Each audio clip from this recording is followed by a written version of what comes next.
என் இனிய தமிழ் மக்களே, உங்கள் பாசத்திற்குரிய பாரதி ராஜா மீண்டும் மண் வாசனையோடு வருகிறேன்.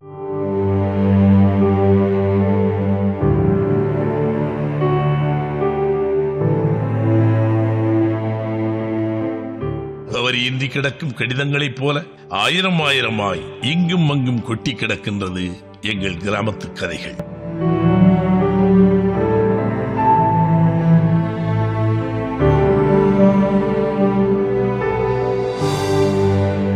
உங்கள் கதையை பொறுத்த வரைக்கும் இந்த நாடறிந்த கதை பாரதி ராஜா யார் அப்படின்றது மொத்த உலகத்துக்கு தெரியும். அதையும் தாண்டி சில விஷயங்களை பதிவு பண்ணுறது தான் இந்த பேட்டியுடைய மிக முக்கியமான நோக்கம். நீங்களும் இளையராஜாவும் மிக நெருக்கமான நண்பர்கள் அப்படின்றது இன்னொரு உலகம் அறிந்த செய்தி. உங்களுக்கு அவருக்கு எங்கே நட்பு ஆரம்பித்தது? ஆக்சுவலாக அதுக்கு முன்னாடி என் இனிய தமிழ் மக்களே, உங்கள் பாசத்திற்குரிய பாரதி ராஜா. இந்த டூரிங் டாக்கீஸ் மோர் தென் 50 years என் நன்மை சித்ராலட்சுமியோட 50 ஆண்டுகளுக்கு மேலாக நானும் அவனும் ஒன்றாவே வந்திருக்கோம். அவங்க யூடியூப் சேனல் ஆரம்பித்து பேட்டி கேட்குறான். எனக்கே வினோதமாக இருக்குது. ஏன்னா he knows everything about me. என்னுடைய எல்லா விஷயங்களையும் என்னுடைய அழுக்கு கூட தெரிஞ்சவன். அவன் என்னை பேட்டி எடுக்கிறான்போது கொஞ்சம் இருந்தாலும் சம்பிரதாயங்கிறதி அவன் கேட்கக்கூடிய கேள்விக்கு நான் பதில் சொல்லணும். உங்களை எல்லாம் சந்திப்பதற்கு வாய்ப்பை ஏற்படுத்தி கொடுத்துருக்கான். உலகம் பூரா வரப்போகுது. ஏன்னா is already proved himself that edit everything beautifully YouTube சேனலில் ரன் பண்ணிட்டுருக்கான். ஓகே, இப்போ என்ன கேள்வி கேட்டால்? இளையராஜாவுக்கு உங்களுக்கும் எங்கே நட்பு தொடங்கியது? இதை கேட்டால் அவன் என்ன பண்ணுவான், யோ எங்கேயா நீ பார்த்த அப்படின்வான். இதை எனக்கு அவனுக்கு தகராறு. என்னென்னா, நான் என்னுடைய படிப்பு முடிஞ்ச உடனே ஏதாவது வேலை பார்க்கணும். படிப்புனா அந்த காலங்களில் எஸ்எஸ்எல்சி முடித்தாலே பெரிய படிப்பு. நான் முட்டாள்தனமாக நினச்சிட்ருப்பேன். முடிஞ்சோடனே ஏதோ உடனே வேலை கிடச்சிட்டு கிடையாது. அதுக்கப்புறம் அந்த காலகட்டத்தில் மலேரியா எராடிகேஷன் ப்ரோக்ராம், இப்போ எப்படி நம்ம இது என்ன கொரோனா, அந்த கொரோனா எராடிகேஷன் பண்ணிட்டு இருக்கேன். இதை மாதிரி அந்த நேரங்களில் மலேரியா எராடிகேஷன், மலேரியா ஒழிச்சிருது இந்தியா விட்டு. இதுக்கு ஒரு ஸ்கீம் போட்டு டிபார்ட்மெண்ட் ஆரம்பித்தாங்க. அதில் போய் ஒரு 15 நாள் ட்ரைனிங். எனக்கு தெரிஞ்ச அளவுக்கு இங்கிலீஷில் எழுதி, அந்த காலத்தில் 8ஆம் கிளாஸுக்கு தான் இங்கிலீஷே ஆரம்பிப்பாங்க. அப்படி படித்த இங்கிலீஷில் எழுதி ஜெயித்தவன். என்னை தூக்கி கொண்டு போய் ஆண்டிப்பட்டின்னு ஒரு இடம், அங்கே போய் என்னை அப்பாயின்மெண்ட் பண்ணிட்டாங்க. நான் சர்வலைன்ஸ் இன்ஸ்பெக்டர் அது பேர். எனக்கு கீழே 4 ஒர்க்கர்ஸ் இருப்போம். என்ன வீடு வீடாக போய் செக் பண்ணி ஃபீவர் இருக்கான்னு செக் பண்ணி அவங்களுக்கு இருந்தால் மாத்திரை கொடுத்துட்டு சுகத்தில் கையெழுத்து போட்டுவோம். அதில் ஒரு பெரிய காமெடி இல்லை, அப்புறம் சொல்கிறேன். இதுக்கப்புறம் எனக்கு கொஞ்சம் காலம் அந்த படம் இது இந்த இந்த என்னடா இது அப்புறம் தான் மிலிட்ரியில் ஆள் எடுத்துகிட்டு இருந்தாங்க எங்கள் ஊரில். அப்போ என்ன பண்ணேன், பக்கத்தில் ஒருத்தன் பெட்ரோல் பங்கில் உட்காந்து பேசிட்டு, மிலிட்ரிக்கு ஆள் எடுக்கிறாங்க. மிலிட்ரிக்கா அவங்க போனால் கொண்டுருவாங்களே. இது மெட்ராஸ் இன்ஜினியரிங் குரூப்னு உடனே எனக்கு ஒரு ஆசை. எங்கள் அப்பா தான் காசு கொடுத்து இன்ஜினியரிங் படிக்க வைக்கல, இன்ஜினியர் ஆகிடலாம் அப்படின்னு சொல்லிட்டு நேராக போய் செக் எல்லா டெஸ்ட்டும் ஓகேன்ட்டான். ஒரு பங்களா, ட்ராவலர்ஸ் பங்களாவில் செக்கிங், மிலிட்ரி மேன் எல்லாம் செக் ஒன்று கமான் கெட் ரெடின்ட்டான். நான் வீட்டுக்கு கூட சொல்லாமல் போய் ஒரு பையை எடுத்துக்கிட்டு அதில் தான் போட்டு போய் சோத்தை தின்னுட்டு என்ஜினியர் தான் போகிறோம். நம்ம எப்படி பெங்களூரில் மெட்ராஸ் இன்ஜினியரிங் குரூப்னு பேர், MEG பெங்களூர். உடனே எல்லாம் எடுத்து மதுரைக்கு கொண்டாட்டாங்க. மதுரைக்கு வந்தவன் தான் எனக்கு முன்னாடி அந்த ஊரில் MA படித்தோம், BA படித்தோம், எல்லாம் வண்டியில் இருக்கான். எல்லாம் everybody are going to MEG Madras engineering. ஒரே மகிழ்ச்சி. அந்த ஆஃபீஸர் என்டர்டெயின் பண்ணி கொடுத்துட்டே வரான். பெங்களூர் போய் இறங்குது, அங்கே தான் மிலிட்ரின்னா என்னன்னே தெரிஞ்சு. பெங்களூர் போய் இறங்குனா எல்லாம் சொன்னால் அவன் போ ஜூப் அப்படின்னு ஒரு சவுண்டை விட்டாங்க. என்னடா சொல்லுவான், ஃபாலோன். இது வரைக்கும் அன்பாக பேசிட்டு இருந்தாங்க, இங்கே வச்சு போட்டு கிளிக்கான். வரிசையாக நின்று கொண்டு போகிற கண்டோன்மெண்ட் ஸ்டேஷன் அது, அங்கே தான் மிலிட்ரி ஒயிட்ஃபீல்டு கொண்டு போயிட்டாங்க. நான் போகிறேன், ஒரே குழப்பம். நான் நாடகம் கிடகம் போட்டு நடிச்சிட்டு இருந்தவன், எப்படியாவது சினிமா நடிகனாக ஒரு கற்பனை இருந்தவன். இன்ஜினியர் ஆகணும்னு ஆசைப்பட்டேன் பாரு, அங்கே தான் வந்த வேலை. போனால் நின்றுட்டாங்க. எனக்கு முன்னாடி அப்போ கோவாவில் வார் நடந்துட்டுருக்கு. இது Indira Gandhi period, I think so. கோவாவில் வார் நடக்குது. எனக்கு முன்னாடி நிறையா பேர் உட்காந்துருக்கான் பேரட்டில். அவன் பூரா ஆல்ரெடி ரெக்ரூட் ஆகி வந்தவங்க. லாரியில் ஏற்றி போய்கிட்டே இருக்காங்க. நீங்கள்லாம் ஏன் வந்தீங்கன்னு முன்னாடி வந்தவன் அழுகுறான். என்னென்ன ஒன்றும் இல்லை, நம்மளையெல்லாம் கோவாவுக்கு கூட்டிகிட்டு போய் சுடுற போகிறாங்க. அதாவது வந்து முன் வரிசையில் நம்மளை நிறுத்திடுவாங்க, உப்பு சத்தியம் வாங்கி சுட்டுருவாங்க, பின்னாடி வரவங்க ஜெயிப்பாங்க, அதுக்கு தான் நம்மளை எடுத்திருக்காங்கன்ட்டான். எப்படி இருக்கு உட்காந்து அப்படி போகணுன்னு. அதுக்காட்டில் ஒரு காமெடி என்னன்னு கேளு. எல்லாம் போயிட்டோன்னு ஆளுக்கு ஒரு பிளேட்டை கொடுத்தான். என்னென்ன சாப்பிடு, நல்லா அள்ளி போடுவாங்க, கச்ச கச்சன்னு சப்பாத்தி. அது நம்மளுக்கு முதல்ல பிடிக்காது, அப்புறம் பழகி போச்சு. இதுக்கப்புறம் கூப்பிட்டு போய் சலூனில் உட்கார வச்சு வெட்டினாம் பாருங்க. நான் கருளாக முடி வச்சுருக்கேன், சுற்றையா. ஏன்னா சினிமாவில் போய் அப்படி பண்ணோம்னு எல்லாம் வெட்டி, இந்த பாப்பிரியில் சிவாஜி இருப்பார், அதே மாதிரி ஆகிட்டாங்க. நான் கண்ணாடியில் இப்படி பார்க்குறேன், ஐயோ பாப்பிரி சிவாஜி ஆகிட்டாங்களே. அழுகிறேன். என்ன நோ 2-3 நாள் சரி போனால் கல் பறக்க சொல்கிறேன். அந்த விறகு கட்டி தூக்கி எங்கே போடுங்கிறாங்க. காலையில் 5 மணிக்கு எழுந்திரிச்சோம், 4:30. நம்ம தூங்கி 7 மணிக்கு எந்திரிச்சு மூஞ்சி கழுவ முடியாது, எச்சியை தடவி இப்படி கண்ணெல்லாம் துடைச்சிட்டு இப்படி வந்துடுறது. ஏன்னா அடி கொண்டுருவான். அப்புறம் முன்னாடி மார்ச் பாஸ்ட் நடந்துகிட்டே இருக்கான். அவன் லெஃப்ட் ரைட் நல்லா இருக்கேன்னு போனேன். அவன் கொஞ்சம் தப்பு பண்ண அந்த பின்னாடி பெரம்பு வச்சு இந்த கண்டக்காலில் அடிப்பாங்க. நம்ம இதுக்கான கொண்டாந்தாங்க, பயந்துட்டேன். இதை விட்டு எப்படி தப்பிக்கிறது?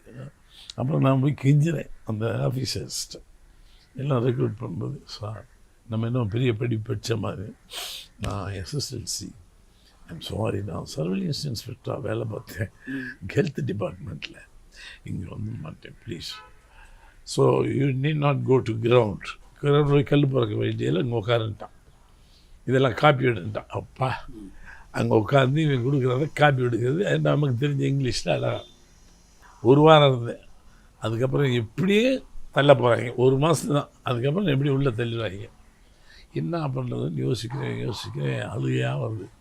இதில் என்னை சுற்றி உட்காந்துக்குவாங்க யார், நம்ம புது ரெக்ரூட்ஸ். ஏன்னா நம்ம சும்மா நம்ம வசனம் பேசுவோம். நீதிமன்றம் விசித்திரம் பல வழக்குகளை சந்தித்திருக்கிறது. உடனே கைதிச்சுக்கிறாங்க. பாண்டியர்கள் வணங்கும் காலத்தியப்பரால் கூட என் கையிலே வாழ் உள்ளவரை ஒன்று செய்விட்டேன். என்னை சுற்றி கூட்டம் எப்போ பார்த்தாலும். ஏன்னா நாடக வசனம்லாம் பேசுகிறாரு சின்னச்சாமி. ஒரு ஈவினிங் நல்லா கவனி, 6 மணி ஆனால் லைட் ஆஃப் பண்ணிடுவோம். பேரக் ஃபுல்லாக லைட் ஆஃப்னு வாங்க. நாங்கள் திமிர் பிடிச்சவங்க எல்லோரையும் உட்கார வச்சுட்டு இந்த மெத்தையில் அவங்க கொடுத்துருப்பாங்க. அது ஒன்று மேலே ஒன்று மேடை. இதுமேல் நான் தான் கமெண்ட் அந்த பகலில் பண்ணியிருப்பான்ல. அவன் என்ன பண்ண முதல் ரெக்ரூட்லேயே என்ன பண்ணிட்டான், எல்லோரும் நிற்க வச்சு நாங்கள்லாம் அழ ஆரம்பிச்சோன்னே ஒரு மலையாளி, ஓகே கூர்நாள் wants to go back to house, யார் வீட்டுக்கு போகணுங்கிறேன். கை தூக்கிட்டு முதல் ரெக்ரூட்டில் கை தூக்கினவெல்லாம் வெளில வந்தான். 4 ஸ்டேட் பீப்புள் இருக்கான், கேரளா, கர்நாடகா, ஆந்திரா, தமிழ். வெளியே வந்தேன் பூரா தமிழ். நீ தமிழ்நாடு, நீ ஆந்திரா. அவன் மகன் தாய், அவன் கெட்ட வார்த்தை சொல்லுவான். மகன் சொல்லி ஒரு கெட்ட வார்த்தை சொல்லுவான். புலி முறத்தால் விரட்டணும்னு சொன்னீங்களாடா, எல்லாத்துக்கும் புடவை கட்டி விடுட்டான். கொண்டுட்டாங்க. எங்க வீரன்றான். ஆமாம், உங்கள் வீரம் எங்கே போச்சு? புலியை முறத்தால் வெட்டினீங்களே. அங்கேருந்து ஆள ஆரம்பித்து சரி ஒன்றும் சரி வராது அப்படின்னு என்ன பண்ணுறதுன்னு யோசிக்கிறேன். தப்பிச்சு போகணுன்னா பிடிச்சிடும். என்றைக்கு இருந்தாலும் கோர்ட் மார்ஷல் பண்ணுவாங்க. அதெல்லாம் கேள்விப்பட்டேன். ஒரு கடிதம் எழுதினேன் வீட்டுக்கு. தெரிந்தோ தெரியாமலோ நான் வந்து சேர்ந்துட்டேன். இன்னும் 1 வாரத்திற்குள் என்னை யாராவது வந்து அழைத்து போனால் நான் இந்த பாத்ரூமில் தூக்கி பிடிச்சி தருவேன்ட்டேன். எங்கள் வீட்டில் உடனே அந்த யூனிட் ஆஃபீஸர் இருப்பார் எனக்கு, அவர் கெஜெட் ஆஃபீஸர். அவர்கிட்ட எக்ஸ்பிளைன் பண்ணி he wrote one letter to this commander. He has to hand over all the properties. He is an important surveillance inspector, malaria department இருந்தவாம். He didn't hand over any property. So you send him out. He has to submit all the. அதுக்கப்புறம் தான் கூப்பிட்டு 2 அறை விட்டான். என்னால் எப்படி அடித்து ஆளை விட்டுரு. இன்னும் அங்கேருந்து தப்பிச்சு வந்தேன். இல்லைன்னா நேரம் நான் மிலிட்ரியில் உட்காந்து பாரதிராஜா எங்கே அடி. அங்கேருந்து வர காசு கிடையாது. ஏன்னா இவங்க கொடுத்ததே 2,000 என்னமோ கொடுத்தாங்க. வித்தவுட் ஏரி வர்றேன். வித்தவுட் ஏரி வந்தால் திருச்சி வர்றேன். இந்த டிடி இப்படி வந்தான்னா இப்படி ஏறி அந்த கம்பெனி டிக்கெட் கிடையாது இல்லை, இந்த கம்பெனி இப்படி போகிறேன். திருச்சி வந்து நான் பிடிச்சிட்டான். நானும் பார்க்குறேன் எல்லா ஸ்டேஷன்லேயும், நீ இங்கே போகிறீங்க, இங்கே என் கூட இன்னொருத்தன் வந்தான், போடியிலேருந்து ஒரு பையன், 2 பேர்லேருந்து தான். மொட்டை வேறு போட்டிருக்குமா, பாபிரியோட மொட்டை, எங்களை பார்த்தாலே திட்டு போய் மாதிரி இருக்கும்.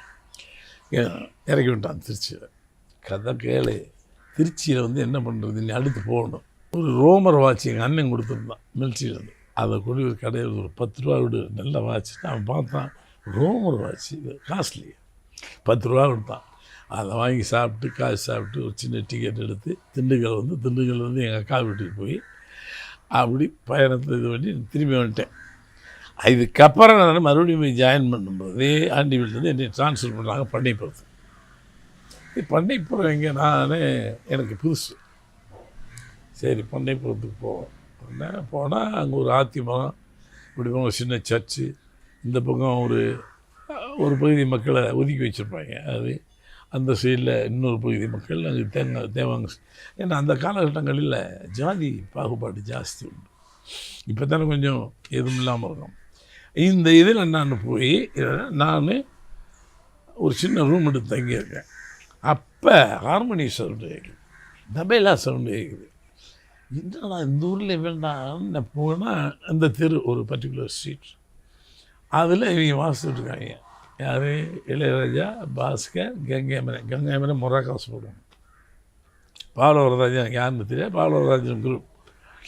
நான் போனேன்னா, நான் நீங்கள் இன்ஸ்பெக்டராக வந்து வணக்கம் சார்ட்டாங்க. அதாவது இன்ஸ்பெக்டராக வந்திருக்கேன்னு வணக்கம் சார்ன்னு தான் கூடுவாங்க. அந்த பாஸ்கர் எனக்கு ரொம்ப ஃப்ரெண்ட் ஆகிட்டான். ஃப்ரெண்டாகி 2 பேரும் போக வேண்டியது, ஊர் சுற்ற வேண்டிய இப்படின்னு. அப்போ இளையராஜா பழகாரம். இவங்க கங்கைமரன் சர்ச்சில் ஏதாவது பிரசங்கம் கொடுப்பான், என்னை கொண்டு போய் தலைமை வருவான். நான் சர்ச்சில் போய் என்னை தலைமை வாங்கி பேச சொல்லுவோம். அப்போவே இந்த பிள்ளை தான் அரட்டை சொல்லி அது ஒரு சங்கம் மாதிரி வச்சுருப்பான் கங்கைமரன், ஒரு லவ்லி பாய். அப்படியே அவங்களோட பழக்கமாகி நாடகம் போட ஆரம்பிச்சோம். எது நீங்கள் நாடகம் அப்போ பள்ளிச்செட்டி வீட்டில் ஒரு நாடகம். இதெல்லாம் மதுரையில் தேனியிலேயே நாடகம் இல்லை, பள்ளிச்செட்டி வீட்டுங்கிறது தேனி பக்கத்தில். அதில் வந்து மாரியம்மன் கோயிலுக்கு திருவிழா, அந்த நாடகம். அதில் பாசறை பலிகடாக்கள் நாடகம் போடுவேன். அது என்ன அர்த்தம் தெரியுமா? இப்போ எல்லாம் சொல்ல முடியாது. அந்த காலத்தில் அந்த பர்டிகுலர் இயக்கத்தில் இருக்கவங்கள அது பலிகடாக்களாக, ஒரு பாசறை பலிகடாக்களாக இருக்காங்க. பிச்சு எடுப்பேன் நாடகத்தில். அதெல்லாம் சொல்ல முடியாது. ஏன்னா இப்போ எல்லாருமே எனக்கு நட்பு ரீதியாக வந்துட்டாங்க. அவங்கள நான் அந்த காலங்களில் விமர்சித்தார். நான் புது உடைமைவாதியாக இருந்து காங்கிரஸுக்கு சப்போர்ட்டாக இருந்து விமர்சித்த காலம். கையிலே நோட்டுக்கட்டு, பையிலே சீட்டுக்கட்டு, இதுதானே நாட்டுக்கு செய்யும் நன்மை அப்படின்னு என் பிரதர் கேட்பான் தான் ஹீரோ. என் தம்பிமார்கள் சீட்டுக்கட்டை விரும்புகிறார்கள் என்றால் அப்படின்னு சொல்லி அதில் கலந்துருக்கிற அதுதான். இப்படியெல்லாம் கெயின்ஸ்டாக பண்ணுவேன். பாப்புலர் ஆகிட்டேன் மதுரையில் நாடகம். அங்கே இன்னும் பாப்புலர், திண்டுக்கல் பட்டுக்கோட்டை வரைக்கும் வந்திருக்கேன். எல்லாம் இளையராஜா மியூசிக் தான். இளையராஜா நடிப்பான். அவன் வந்து நான் வந்து பூட் மேக்கர் பாலிஷ்னு பாலிஷ் அப்பயே கம்போஸ் பண்ணுவாங்க. என்ன பண்ணால் டே நான் மறுபடியும் இப்படி பண்ணுறான்னா இவன் ஒரு சீன் உட்கார வச்சுனா வேணும்னே கவுத்துவான் சீனில். அதே மாதிரி பாஸ்கரில் அப்போ எல்லாம் ஆட்கள் கம்மி தானே, டே இதெல்லாம் வந்து தான் டபால்னு அவனை கைது பண்ணுங்கள்னு வாங்க. தட்டார்னு வந்தோடனே என்னை இது பண்ணி நீ சரி அவனை கைது பண்ண நான் சொல்லுவேன். எல்லாம் சொல்லிட்டு போகிறேன். அன்னைக்குன்னு ரிகர்சல் இல்லை, கடகடன் வந்தோடனே சொல்லிவிட்டு நான் வந்து நடிக்க ஆரம்பிப்பேன். இவன் இருக்கிறானே போலீஸ், இவனை கைது செய்யுங்கள். நேரம் வந்து என்ன கைது பண்ணோம் நாடகத்தில் எப்படி இருக்கான், விடுறா அவனை கைது விடுறா மைக் வேறு இப்படிலாம் நாடகம் போட்டு வளர்ந்தான். அப்போ இளையராஜா அவருடைய பழக்கம் is a very great in those days. என்னென்னா அவனுக்கு இப்போ எல்லாம் வசதி, பொருளாதார வசதி வேறு. ஒரு ஃப்ளூட் வாங்க முடியாது. இதுக்கு நாங்கள் ஆற்றுக்கு போய் நாணெல்லாம் அறுத்து சுட வச்சு 7 ஓட்டை போட்டு அந்த இது பண்ணி அதில் வாசிப்பான் இளையராஜா. கெட்டிக்காரன் தான். அதே மாதிரி அவனுக்கு திறமை என்னென்னா வீட்டிலே ஒரு டோர் இருக்கு இல்லையா, இந்த இதுலேருந்து ஒரு கம்பி கட்டி அடுத்த இதுக்கு ஒரு ஆணி அடிச்சிடும். இங்கே இது இது டேங்குன்னு தட்டான வைப்ரேஷன் இருக்குல்ல, ஒரு பூட்டு வச்சுருப்பான், திண்டுக்கல் பூட்டு, டேங் வாசிப்பான். ஓ சூப்பர். அப்போவே வெரி வெரி கிரேட்ஃபுல். அதெல்லாம் நோட்டு. அப்படியே இருந்து நான் வந்துட்டேன்.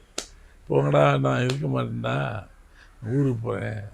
என்ன, நான் ஊருக்கு போய் எப்படியோ மெட்ராஸ் போகிறேன். விடு அப்படி. மெட்ராஸ் போனால் எங்களையும் கூப்பிடியாயோ அப்படிங்கிறாங்க.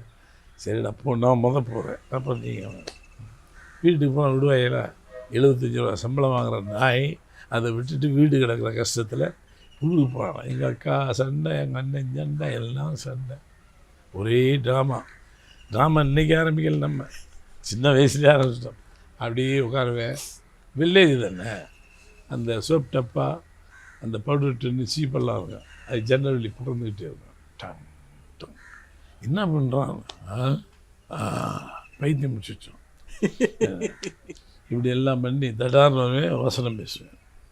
எங்கள் அம்மா பயந்துருச்சு. என்ன மகனே, என்ன நான் சொல்லாத பேச கதை வளைச்சிக்குவேன். மனோகரா, உன்னை எதற்காக இழுத்து வந்திருக்கிறேன், இழுத்து வரவழி வசனம் பேசிச்சுவேன். பையனுக்கு ஒரு மாதிரி ஆயிடுச்சு மென்டலாக. மெட்ராஸ் போனால் தான் சரியாக. ஆனால் எங்கள் அம்மா மட்டும் என்ன பண்ணுறான், ரொம்ப அங்கங்கே போராடி. அப்போ நீ ஜெயிச்சாலும் ஜெயிச்சிரோட. அவங்க அப்பையும் சொல்லுவார், ஒரு 300 ரூபா கந்து வெட்டிக்கு வாங்கி நல்ல ஹெவி ரெயின் அதில் வேலை கொடுத்து ஒரு ட்ரங்கு பெட்டி, 4 பேண்ட்டு, 3 சட்டை, ஒரு 5-6 சிகரெட் பாக்கெட், சிசர் சிகரெட் தான் எல்லாம் கொடுத்த வழியில். Still I remember my life started with my mother. That's why I love my mother. இந்த நம்பிக்கையில் ஒரு 300 ரூபாயும் ரெண்டு, யாரையும் பயப்படல, மழையோடு என்னை ஏற்றி அனுப்பிச்சார். It's a big story. என்னுடைய ட்ராவலிங்கே பிக் ஸ்டோரி. கம்பம்னு எங்கள் பள்ளத்தாக்கில் ஒரு ஊர் இருக்குது. கம்பத்தில் ராஜாங்கம்னு பழைய எம்எல்ஏ, எம்எல்ஏ, அவங்களுக்கு எஸ்எஸ்ஆர் இப்போ வந்தாலும் கலைஞர் வந்தாலும் அவர் வீட்டில் தான் தங்குவாங்க கூடலும். யாருக்காவது நான் கடித ரெக்கமெண்டேஷன் வாங்கிட்டு போகணும் இல்லையா, நான் நேராக போய் அவரை பார்த்து, இந்த மாதிரி நான் சென்னை போகிறேன், நான் வந்து எஸ்எஸ்ஆரை பார்த்து சேரணும், எஸ்எஸ்ஆர் பார்ட்டியில் நாடகத்தில் சேரணும். ஆனால் அவர் லெட்டர் எழுதி கொடுக்குறாரு. அப்பா பிரமாதம். அந்த லெட்டரை மடித்து வச்சுட்டேன். எதை எடுத்தாலும் ஈஸியாக நடக்குது நம்ம ஒரு புத்தி.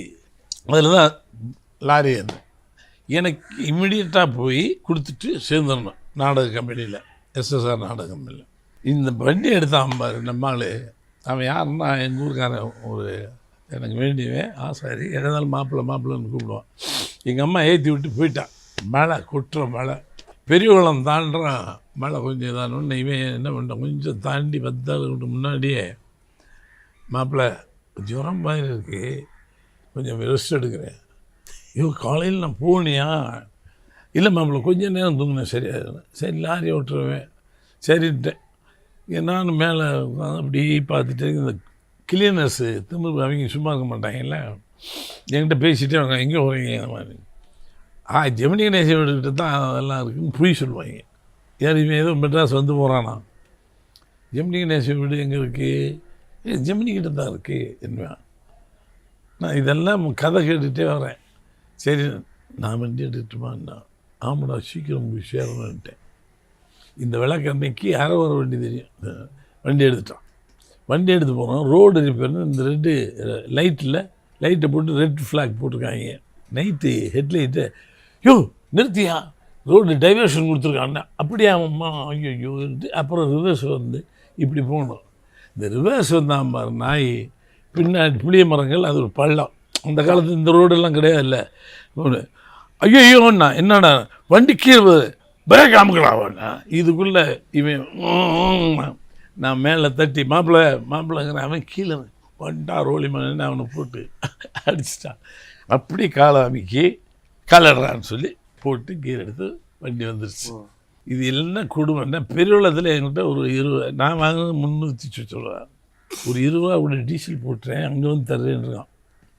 இப்போ இதுக்கு அடுத்து திருச்சி வந்தாச்சு. திருச்சி வரலாம். அங்கே வந்து மாப்பிள்ளை இன்னும் ஒரு கொஞ்சம், அப்புறம் ஒரு 10 ரூபா கொடுப்பேன். இது குறையுது, இது 300 ரூபாயும். சரி இப்படி மெட்ராஸ் போட்டு லோடு ஏற்றி கொடுத்துருவான். நம்ம போகிறோம். மங்களமேடுன்னு ஒன்று இருக்கும் திருச்சி தாண்டினோடனே. அந்த மங்களமேடுக்கிட்ட வண்டி வருது வரையிலே, டொட்டோன்னு ஆயில் கொட்டுது. மாப்பிள்ள ஒன்றும் இல்லைங்க இனியும் ஐயோ நான் என்னைக்கு மெட்ராஸ் போகிறது சின்ன பையன் 19 வயசு 20 அழுகுவேன். மாப்பிள்ள போன படம் உட்கார் அந்த மங்களம்பேட்டில் ஒரு மரம் ஒரு திண்ணை இந்த காலத்தில் இல்லை போய் தேடுவேன் அந்த காலத்தில். அது பக்கத்தில் மலையூர் மம்பட்டியான் பாட்டு பாடிட்டு கூட்டம் செய்திருக்காங்க ஒருத்தன். நான் அப்படியே வேப்பமரம் நீ ஒன்றும் இல்லை உளுந்தூர்பட்டு போய் நான் இன்ஜினியர் கூப்பிட்டு வந்துடுறேன் இன்னும் ஒரு 20 ரூபா அப்படியே எனக்கு புரியல சரி கொடுப்போம் எப்படி வந்தாங்கன்னு கொடுத்து நான் படுத்துக்கிட்டே இவங்க பாடுறேன். வர்றான் ஒரு இன்ஜினியர் கூப்பிட்டு அவன் டாட்டா புட்டன் என்னமோ இதெல்லாம் பண்ணாங்க எல்லாம் பா மெட்ராஸ் போயிடுவோம். ஒன்று கவலைப்படாமல சாப்பிட்ருவோமா எவ்வளோ வச்சுருக்கீங்க அதுலேயும் தான் சாப்பிடணும் என் காசு. சரி வந்து தாம்பரம் தாண்டுறேன் வேணா எப்படி வருது தாம்பரம் தாண்டணும் வண்டியை நிறுத்திட்டான். என்ன மாப்பிள்ள இவங்க போலீஸ் அவன் நின்றுட்டு போகிறேன் உங்களுக்கு என்ன போலீஸ் செக்கிங்கில் இருக்காங்க இந்த தாம்பரம் தான் ஆலந்தூர்னு ஒன்று இருக்கும். மாப்பிள்ள லைசன்ஸ் கூட அவங்க போயிட்டு எவ்வளவு ஹடில்ஸை தாண்டுறது. என்னையா சொல்கிற ஐயோ நான் ஆலந்தூரில் இறங்கின ஆலந்தூரில் மிலிட்ரி குவார்ட்டர்ஸ்னு அங்கே எங்கள் ஊருக்காரன் தேக்கேன்னு இஸ் எ கமாண்டர் ஜவேதார் இருக்கார். அவர் வீட்டில் போய் பெட்டியை வச்சுட்டு நான் தேடிட்டு செட்டில் ஆகி அப்புறம் போகணும் இதே ஐடியா. நம்ம நிறுத்திட்டோம் என்ன பக்கம்தான் ஆலந்தூர்ட்டாங்க. சரி மாப்பிள்ள நீங்கள் என்ன நான் அந்த பெட்டியை கொண்டு போய் எங்கே வச்சுட்டு வந்தேன். அப்புறமேட்டா ஜெமினி கணேஷ் வீட்டுக்கிட்ட தான் லாரி நிற்குதெல்லாம் சொன்னேன் அவங்களுக்கு. அதை பற்றி நீ எனக்கு பணம் கொடுக்க போய் நான் பெட்டி நேராக போய் 10 காசு கொடுத்து ஆலந்தூரில் இறங்கிட்டேன். நேராக போய் தேக்க வீடு ஆஃபீஸர் வீடு இதான்னாங்க. போனால் அங்கே என் கிளாஸ் விட்டு ஒருத்தர் இருக்கான் அவன் நான் அந்த அவங்களுக்கு சொந்தக்காரன். என்ன சொன்னே இங்கே வந்து ஐயோ நான் ஒன்றும் இல்லைடா பாவி என் கதை இது இந்த பெட்டியை வீட்டில் வச்சு நான் போயிட்டு வந்துடுறேன் என்கிட்ட வாங்கிட்டு அந்த லாரிக்காரன். சரின்னு போயிட்டு திரும்பி 10 காசு கொடுத்து அந்த நேரத்தில் இறங்கல திரும்பி போகிறேன். மகாலட்சுமி லாரி போயிட்டுருக்கு. இதில் தான் நான் வந்தேன் அவன் மாதிரி போயிட்டு இருக்கேன். ஐயோ வண்டியை நிறுத்த மாட்டேங்கிறான் யாரே பஸ்ஸு பண்ண. அப்புறம் வண்டியை நிறுத்தி யோசிக்கிறேன் நான். அவன் என்ன சொன்னான் ஜெமினி கணேச வீடுகிட்ட தான் லாரியெல்லாம் நிற்கும்னு சொன்னான். அங்கே விசாரிக்க ஜெமினி கணேச வீடுங்க இங்கே. அப்புறம் ஜெமினி ஸ்டுடியோவில் இறங்கிட்டாங்க. அது ஒரு 20 காசு போட்டு அங்கேருந்து 20 போட்டு ஜெமினி இறங்க. அப்போ தான் சஃபேரி தேட்டர் கட்டிகிட்டு இருக்காங்க. இப்போ எடுத்துட்டாங்க. நான் வந்துட்டு கீழே இறங்கி ஜெமினி கணேஷ் தேடி ஜெமினி கணேஷ் வீடுனா அதாங்க நான் நுங்கம்பாங்க. லாரி ஒரு லாரிங்க தானே யோ லாரி இங்கே இப்படி யார் எந்த ஒரு பையன் நீங்கள் விரட்டுறாங்க. லாரி எல்லாம் அங்கே யானைக்கு நின்று ஒன்று இருக்குது எலிஃபென்ட் கேட் அங்கே நிற்கும். இங்கே எல்லாம் லாரியெல்லாம் வரக்கூடாது. ஜெமினி கணேஷ் வீடுன்னு சொன்னாங்க. இன்னசென்ட்டாக சென்னையை தேடி வரவள் எப்படி இருப்பான் பாரு நினச்சி பாரு. அதுக்கப்புறம் வந்துட்டு அப்படியாகவே ஒரே இதில் மட்டும் அவன் பில் எழுதுனது ஞாபகம் வந்துச்சு. பாரிஸ் இந்த பாரிஸ் எங்கே இருக்கு பாரிமுனை என்ன முனையும் இங்கே பாரிஸ் இங்கே ஒரு பஸ் வரும் 11 என்னமோ சொன்னோம். அதில் என்ன போய் பாரிஸ் ஹைகோர்ட்டுக்கிட்ட உடனே நம்பிக்கையில் போய் போயிட்டு ஹைகோர்ட்டில் இறங்குறேன். பாரிஸ்காரனை சுற்றி பார்க்குற லாரியை காணோம். இங்கே தானே லாரி நிற்கும்னாங்க. அப்புறம் விசாரித்தேன். இல்லை பிரதர் இங்கே தம்பி இந்த ரோடு வழி பிராட்வே வழி எனக்கு அந்த இது இருக்கும் அதில் போனால் ஒரு ருசியாக லாரி இருக்கும் அதுங்க தான் லாரியே சார். அதில் நடந்து போய் ஒவ்வொரு லாரியாக பார்க்குறேன். இந்த வேர்டு எங்கே தனலட்சுமி அப்பா பார்த்துட்டேன். இது எலிஃபென்ட் கேட்டில் அது பக்கத்தில் எங்கே இருக்கான்னு தேடுறேன். மாப்பிள்ளை சவுண்டு கால் வழி. அவன் என்ன பண்ணுறா ரெங்கசாமி லாரி ஆஃபீஸ் எங்கள் ஊருக்காரன் அந்த மாப்பிள்ளை உயிர் வந்துச்சு வேறு ஆளையே பார்த்துட்டான். என்ன அப்படி பண்ணிட்டு ஒன்றும் கவலைப்படாமல ஒன்றை சேர வேண்டி கொடுத்துருவோம். என்ன நான் சும்மா ஏன்னா அங்கே போலீஸ் போனோடனே உடனே வந்துட்டேன். அதனால் ஒன்றும் இல்லை ஆல்ரெடி இங்கே லோடு இல்லாமல் இத்தனை வண்டி நிற்கிது. அதுக்கு நான் என்ன பண்ணுறது காஞ்சிபுரம் போகிறோம் லோடு ஏற்றுறோம் காஞ்சிபுரம் போவா என்னையோ சரி அட்ஜஸ்ட் பண்ணிவிடுவோம். சாப்பிட்லாமான்னு எங்கள் ஆசை தான் சாப்பிட்லாம். அந்த கிளீனர் 3 வேளை சோறு நான். இதுக்கப்புறம் படுத்துடலான்ட்டு வேறு வழி இல்லாமல் தார்பாலை போட்டாங்க. எல்லாம் படுத்து தூக்கிட்டேன். முடிச்சு பார்க்குறேன் வண்டி ஓடிடுது. எங்கே போகிறான்னு பார்த்தா தாம்பரம் தாண்டி போய்க்கிருக்காங்க. மாப்பிள்ளை வண்டி அடிங்க. வண்டி ஒன்றும் கிடையாது மாப்பிள்ளை. காஞ்சிபுரத்தில் லோடு இருக்குது. தன்னும் உனக்கு முதல் செட்டில்மெண்ட்டு பார்க்க அழுகுற பார்த்துடலாம் விடுங்க அப்படின்ட்டு வந்தோடனே அந்த ஏர்போர்ட் முன்னாடி பெட்ரோல் பங்க் கதை சொல்கிறான் பாரு. மாப்பிள்ளை காஞ்சிபுரத்துக்கு உங்களுக்கு நான் விறகேற்ற போகிறேன். சொல்லுங்கள், எனக்கு சொல்லித்தாங்க. காஞ்சிபுரத்துக்கு எனக்கு விறகேற்ற போகணும். நீங்கள் தான் முதலாளி. என்ன இல்லை, ஏற்கனவே 2 பில்லு பெண்டிங் வச்சுருக்கேன் அந்த பெட்ரோல் பங்கில் முன்னாடி வந்ததில். இப்பவும் போட போகிறான். அவன் காலையில் போட்ட பின்னாடி சொல்கிறான் இதையும் பில்லை எழுதிக்க. அவன் அழுகுறான் அந்த பையன். இப்படி ஒரு நாடகம் நடத்துகிறாங்க. ஒன்றும் இல்லை, அவர் முதலாளி இருக்கார் வண்டியில், விறகேற்ற போகிறோம். வந்தோன்னு சார் சொல்லுங்கள் சார். ஆமாம், வந்தோன்னு கொடுத்து நடிக்கிற வாய்ப்பு இங்கே கிடச்சிச்சு. அப்புறம் இங்கேருந்து போய் போனால் அங்கே நமக்கு முன்னாடி 50-100 லோடு இல்லாமல் எப்படி இருக்கான் ஒரு மனுஷனுடைய நிலைமை. இப்போ இந்த இடி விழுந்து இந்த படங்களில் காட்டுவாங்க வாங்கி இல்லை குழப்பம் அதை மாதிரி ஆகிட்டேன். காஞ்சிபுரத்தில் அந்த லாரி ஆஃபீஸில் போய் உட்காரவீங்க. அவங்கெல்லாம் யார், நான் தேனியில் எங்கள் அண்ணன் துரைசாமி இருக்காங்க சுந்தர் லாரி ஆஃபீஸில், அவருடைய தம்பிங்க. நான் வந்து என் கதையை சொல்லிட்டேன். அந்த கூப்பிட்டு வந்தாங்க, இங்கே துட்டு வாங்கிட்டாங்க. எனக்கு இப்போ கையில் காசு இல்லைங்க, 300 ரூபா அங்கே போச்சுட்டேன். அவங்க ரொம்ப ஃபீலிங். நல்ல வேலை தேனி அடிச்சாங்க. அங்கே எங்கள் அண்ணன் இருந்து அந்த லாரி ஆஃபீஸ் வந்து அவனுக்கு சேர வேண்டிய கொடுத்து விட்டுருங்க, அப்புறம் நம்ம கணக்கு பார்த்துக்கலான்னு இந்த லாரி ஆஃபீஸ் சொல்லி இவன் கணக்கு கொடுத்து அந்த இவன் வாங்கின பணத்தெல்லாம் அவன் கொடுத்தான். மாப்பிள்ளை அதெல்லாம் நல்லது நடக்கும். நம்மளை வாங்க மறுபடியும் சாப்பிட கூப்பிட்றாங்க. 3 வேலையும் சாப்பாடு போட்டு அங்கேருந்து பஸ் ஏறி ஆலந்தூர் வந்து இதுவே ஒரு படம் இருக்கும் தெரியுமா.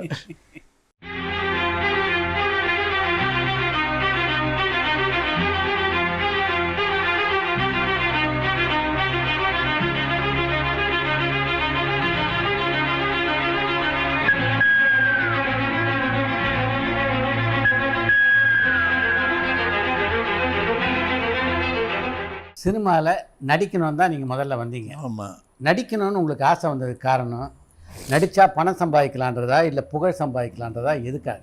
பணம் சம்பாதிக்கிறத எவனும் யோசிக்க மாட்டான்.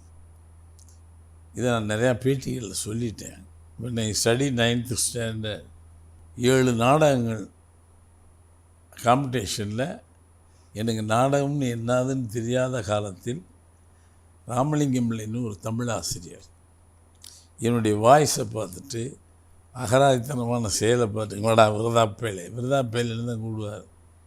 இங்கே வா, இந்த வருஷம் நீ ஒரு நாடகம் போடுறாரு. என்ன நம்மளை போய் ஒரு நாடகம் போடுங்கிறாருன்னு அப்புறம் பார்த்தா அவரே ஒரு ஸ்கிரிப்ட் கொடுத்தார். தமிழ் செல்வம், அது தலைப்பு. உனக்கு வேண்டிய என்னன்னு இல்லைங்க இங்கே தேர்ந்தெடு பையங்களை. சார் நீ தான்டா டைரக்ட் பண்ணுற. டைரக்ஷனா? என்ன இப்போ நமக்கு என்ன தெரியும். சரின்னு போட்டு போயிட்டேன். அன்னைக்கு விழுந்த விதை இந்த பெஸ்ட்டு டைரக்டர், பெஸ்ட் ஆக்டர் அப்படின்னு ஒரு இது வந்தது. முதல் நாடகத்திலே வருது. முதல் நாடகத்தில் 9th ஸ்டாண்டர்டில் பெஸ்ட் ஆக்டர்னு வள்ளல் விருதை வெள்ளசாமின்னு சொல்லி, வெள்ளசாமி நாடகம் அவர் தான் கல்விக்கு தந்தைன்னு சொல்லுவாங்க. அவர் பார்த்துக்கிட்டே இருந்தவர் திடீர்னு மேடை ஏறி வந்தார், கட்டி பிடிச்சார், 5 ரூபா பரிசு கொடுத்தார். 5 ரூபாங்கிறது அந்த காலகட்டத்தில் அமௌண்ட் இன் தோஸ் டேஸ். அங்கே விழுந்த விதை நான் நடிகதான். அப்புறம் பார்த்தேன், யோசித்தேன், சரி போனோம்னா SSR நாடக கம்பெனி இருக்குது, மனோகர் நாடக கம்பெனி இருக்குது, இதில் எதுலையாவது சேர்ந்து நடித்து பழகிட்டோம்னா பெஸ்ட்டு. ஏன்னா 52 பராசக்தி வெளியாகிடுச்சு. ஆமாம், பராசக்தியுடைய வசனங்கள் எனக்கு அத்துப்படி. அப்போ எந்த வீடுகளில் எந்த விசேஷங்கள் நடந்தாலும் மைக் செட்டில் முதல்ல போய் மைக்கை வாங்கி அந்த வசனத்தை பேசிடுவேன். ஊரே ஆச்சரியப்படும், இங்கே வாரியா பால்பாண்டியன், என் பேர் பால்பாண்டி இல்லையா, சின்னசாமிங்கிறது சர்டிஃபிகேட்டில், பால்பாண்டிங்கிறது என் வீட்டிலையும் நண்பர்களும் செல்லமாக கூப்பிடுது. பாரதி ராஜா நானே வச்சுக்கிட்டது. அன்றைக்கி விழுந்த விதை என்னை கொண்டாந்து எப்படியாவது சென்னைக்கு வரணும்னு நினச்சேன். நடிகனான்னு நினச்சேன். எல்லாம் எங்கள் அப்பாவோடு என்னை அடிச்சு விட்டார். என்ன வேலையை விட்டு போகிறீங்களாம். மலேரியா டிபார்ட்மெண்ட்டில் ஐ ஒர்க்கிங். 75 ரூபா சம்பளம் பிக் அமௌண்ட். அதை திறந்துட்டு சினிமாவுக்கு போகிறதுன்றது யூடிசி சேலரியே 120 என்னமோ தான். 70 இந்த வேலையை விட்டுட்டு போகிறேங்கிறனால அடிச்சுட்டாரு. நான் கோவிச்சுட்டு ஒரு தகர டப்பா பெட்டி எடுத்துக்கிட்டு ஒரு 3 பேண்ட்டு 3 சட்டை ஒரு 300 ரூபாயோட எங்கள் அம்மா லாரி ஏற்றி விட்டா. மழையோட வருவனாமனே நல்லா இருப்ப, நீ வருவ அப்படின்னா. தாய் சொல் மிக பலிதம். அதேமாதிரி தமிழ் ஆசிரியனின் சொல். நான் அந்த 2 வரையும் மறக்கவே முடியாது. தமிழ் வாத்தியாருடைய வாயில் பட்டு அடுத்து எங்கள் அம்மா, இந்த 2 வரையில் இதுக்கு விதை போட்டு என்னை விரட்டி விட்டது அவங்க தான். அதுக்கப்புறம் நடிக்க வந்தேன். நடிகனான் ராசிக்கு வந்து மிகப்பெரிய காரணி வந்து நடிகர் தினம் சிவாஜியா? சிவாஜி தான் 100%. அவருடைய அப்பன் தமிழை எப்படி உச்சரிக்கணும்னு இன்றைக்கி வரைக்கும் நாம் உச்சரிச்சுட்டு இருக்கோமே, இது கூட அவர் கற்றுக் கொடுத்தது தான். எங்கே ஏற்ற இறக்கமாக பேசணும், எங்கே ஏற்ற இறக்கம் அப்படிங்கிறத கூட அவர் தான் நம்மளுக்கு சொல்லிக் கொடுத்தார். It's great. தெய்வம் மாதிரி. சரி, அவரையெல்லாம் பார்த்து படம் பண்ணுவேன்னு நினைக்கிறேன். அவருக்கு போட்டியாக வரணுன்னு தான் வந்து என்ன, அப்புறம் அவரை வச்சு படம் பண்ண வேண்டிய சூழ்நிலை உனக்கே நல்லா தெரியும் இருந்தது. அப்போ தான் அவர்கிட்டயே சொன்னேன், ஐயா நான் ஊரை விட்டு கிளம்பும்போது சிவாஜியா நானா அப்படிங்கிற காம்படிஷனில் நான் ஜெயிச்சிடலாம். ஏன்னா உங்கள் வசனங்களை தான் நிறையா பேசுவேன். எல்லாம் நல்லா தாண்டா இருக்கு கேட்க. உங்கள் ஊரில் கண்ணாடியெல்லாம் பார்த்து மூஞ்சியை பார்த்ததே இல்லையா? பார்த்தேன். அப்போ எனக்கு தெரியாது லட்டா உருளைக்கிழங்கு மாதிரிலாம் மூஞ்சி வேணும்னு. செல்லாய்டு பொம்மைக்கு எதுக்கு பொம்மை மாதிரி இது உயிருள்ள கேரக்டர்ஸ்க்கு உருவம் தேவையில்லைங்கிறது என்னுடைய அபிப்பிராயம் அப்படின்னு பாராட்டினார். அதுக்கப்புறம் படம் பண்ணேன். அப்போ நான் நடிக்க வந்தேன். ஒருத்தர் என்னை சீந்துவாரில்லை. இப்போ எனக்கு நேரமே இல்லை. அந்த அளவுக்கு நிறையா படங்களில் நடிக்க வாய்ப்பு இருக்குதாங்க. சென்னைக்கு வரதுக்கு முன்னாடியே இளையராஜா உங்களுக்கு அறிமுகமாயிட்டார் இல்லையா? பண்ணைப்புறம்ங்கிறது ஒரு நல்ல ஊர், மலையடிவாரத்து கிராமம். எல்லாம் பெரும்பாலும் ஏலமலை தோட்டங்கள் அது வச்சுருக்கோம். அப்புறம் இந்த மலேரியா இன்ஸ்பெக்டராக சேர்ந்த பிறகு சேர்ந்து தான் போய் மிலிட்ரிக்கு போய் மறுபடியும் இன்ஸ்பெக்டர் எனக்கு ரெக்கமெண்ட் பண்ணி தான் gazette officer. So he recommended me to get out of the military. வந்துட்டேன்.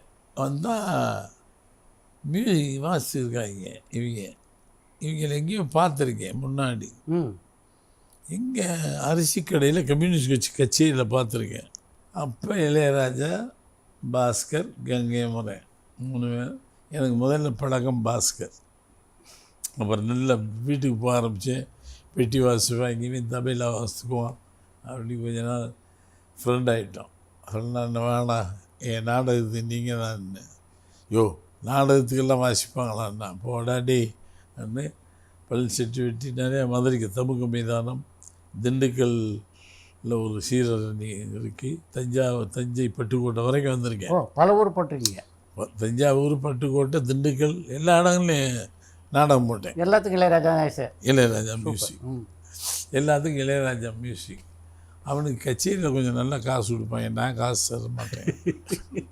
அது இன்னும் புதுசு இல்லைன்னுவே. அப்படி வந்து கொஞ்சம் ரொம்ப பழகிட்டோம். அதுக்கப்புறமேலு நான் மெட்ராஸ் போகிறேன்டா அவன் வீட்டில் பெரிய ட்ராமா பண்ணி வேலையை விட்டுட்டதுனால எங்கள் அப்பாவுக்கு கோவம். எங்கே என்ன சொல்கிறான் ராஸ்கல் கெட்ட வார்த்தையில் வைகிறாரு. இல்லை நான் மெட்ராஸ் போகிறேன். சரி விடுங்க, அவன் போய் ஏதோ பண்ணி பெரிய ஆளாக வரணுங்கிறான். எங்கள் அம்மா எங்கள் அப்பாவுக்கு தெரியாமல் ஒரு பெட்டி, ஒரு 3 பேண்ட்டு 3 சட்டை 300 ரூபா கந்து வெட்டிக்கு வாங்கி என் கையில் கொடுத்து போடாமல் அனுப்பிச்சா. வந்துட்டேன். இங்கே வந்தால் அது பெருங்கதை. இங்கே போய் அங்கே போய் அல்லாடி எங்கே போகிறதுன்னு தெரியாமல் காற்றுல ஆடின மாதிரி இந்த வடபள்ளியை சுற்றுறது. அப்போ எல்லாம் சின்ன கேட் இருக்கும் கோடம்பாங்க, பிரிட்ஜு கிடையாது. அப்படி இருக்கும்போது ஒரு நாள் டி நகரில் ஒரு நம்ம ரங்கநாதன் ஸ்ட்ரீட் இல்லையா, அதுக்கு ஆப்போசிட்டில் ரூம் எடுத்து தங்கியிருக்கோம் 4 பேர். என்னது 15 ரூபா. அவன் 15, மொத்தம் 60 ரூபா அந்த ரூமுக்கு. நான் கொஞ்சம் கொஞ்சமாக காசு சேர்த்து நாடகம் போடலான்ட்டு பிளான் பண்ணிகிட்ருக்கேன். பெட்ரோல் பங்கில் வேலை பார்க்குறேன் இல்லையா, ஒரு பேட்டா, ஓவர் டைம் பேட்டா எல்லாத்தையும் சேர்த்து ரூபாயாக வச்சுருக்கேன். அப்பா 60 ரூபா வந்துச்சுன்னா மயிலாப்பூர் ஃபைனான்ஸில் ட்ராமா அப்படின்னு அப்படின்னு கொஞ்சம் ட்ராமாவுக்கு தியேட்டர் கேட்க போகலாம் பணம் எடுத்துகிட்டு இப்படி வர்றேன். 3 பேர் சைக்கிள் ரிக்ஷாவில் வந்து இறங்குறாங்க. இங்கே நான் படியில் இப்படி இறங்க, யார், இளையராஜா, பாஸ்கர் கேங்க, கிருஷ்ணவேணி தியேட்டரில் இறங்கியிருக்காங்க. பஸ்ஸில் தப்பெல்லாம் விட்டு சைக்கிள் ரிக்ஷா என்னையா வந்துட்டோம்லங்கிறான் இளையராஜா. என்னடா வந்துட்டோம்னா 10 ரூபாயை காட்டுறான், அவ்வளோதான் இருக்கும். 10 ரூபாய் வந்துட்டோம்ல. என்ன பண்ணுறது, சரி வாங்கலான்னு கூப்பிட்டு இடி விழுந்துச்சு நம்ம நாடகத்தில் விட்டு கூட வச்சுருந்தேன். அந்த பக்கத்துல எல்லாம் ஹைலி படித்த பசங்க. மார்னிங் அவங்க ஹிண்டு பேப்பர் படிச்சுட்டு இருப்பாங்க சுற்றி. நாங்கள் எண்ணெயை தேய்ச்சிக்கிட்டு இப்படி போகிறது இளையராஜான்னு. அவங்க ரொம்ப ஆக்வர்டாக பார்ப்பாங்க. ரூமை காலி பண்ண சொல்லிட்டாங்க. அதுக்கப்புறம் தான் ரூமை காலி பண்ணி அந்த அம்மா ஒருத்தர் இருந்தா பாடகி, ராயப்பேட்டையில் கமலா நல்லா ஞாபகம் வச்சுருக்கேன். அது அன்ஃபினிஷ்டு பில்டிங் ஒன்று வச்சுருந்துச்சு ட்ரஸ்ட் புறத்தில். அதில் போய் தங்கணும். கீழே மண் சுவரெல்லாம் பூசாது செங்கலில் வச்சுருக்கு. அங்கே தங்கிட்டு ஓயக்கத்தவர் நாடகம் எஸ்ஏ சந்திரசேகருடைய விஜயோட அம்மா ஹீரோயினாக இருக்கேன் செல்லக்கிளி. இந்த நாடகங்களுக்கு வாசிக்க ஆரம்பித்தாங்க. கொஞ்சம் கொஞ்சமாக காசு வந்துச்சு, சாப்பிட ஆரம்பித்தோம். ஆனால் வறுமையிலேயும் காமெடியாக சுற்றுவோம், ஜாலியாக. அங்கே வந்து என்ன ஒரு பெரிய ஹோட்டல் இருக்கு, பேர் அது என்ன ஸ்டுடியோ, அமெரிக்காவிலேயே பெரிய ஸ்டுடியோ, ஹாலிவுட் இருந்தது. அங்கே ஹாலிவுட் தான் மறந்து பக்கத்தில். அங்கே போவோம். காலையில் 4 நாள் ஒரு இட்லி வாங்குவேன், அவன் ஒரு இட்லி அவன் ஒரு இட்லி போட்டு என்ன மத்தியானம் வரைக்கும் தாங்கணும். இதை போட்டு அரை இட்லிக்கு 2 கரண்டி சட்னி வாங்கிடுவேன். மிச்சம் அரை இட்லிக்கு மறுபடியும் அவன் பார்த்தான். ஒரு நாள் பார்த்தான், 2 நாள் வந்தான். இனிமேல் இந்த கடைக்கு வந்து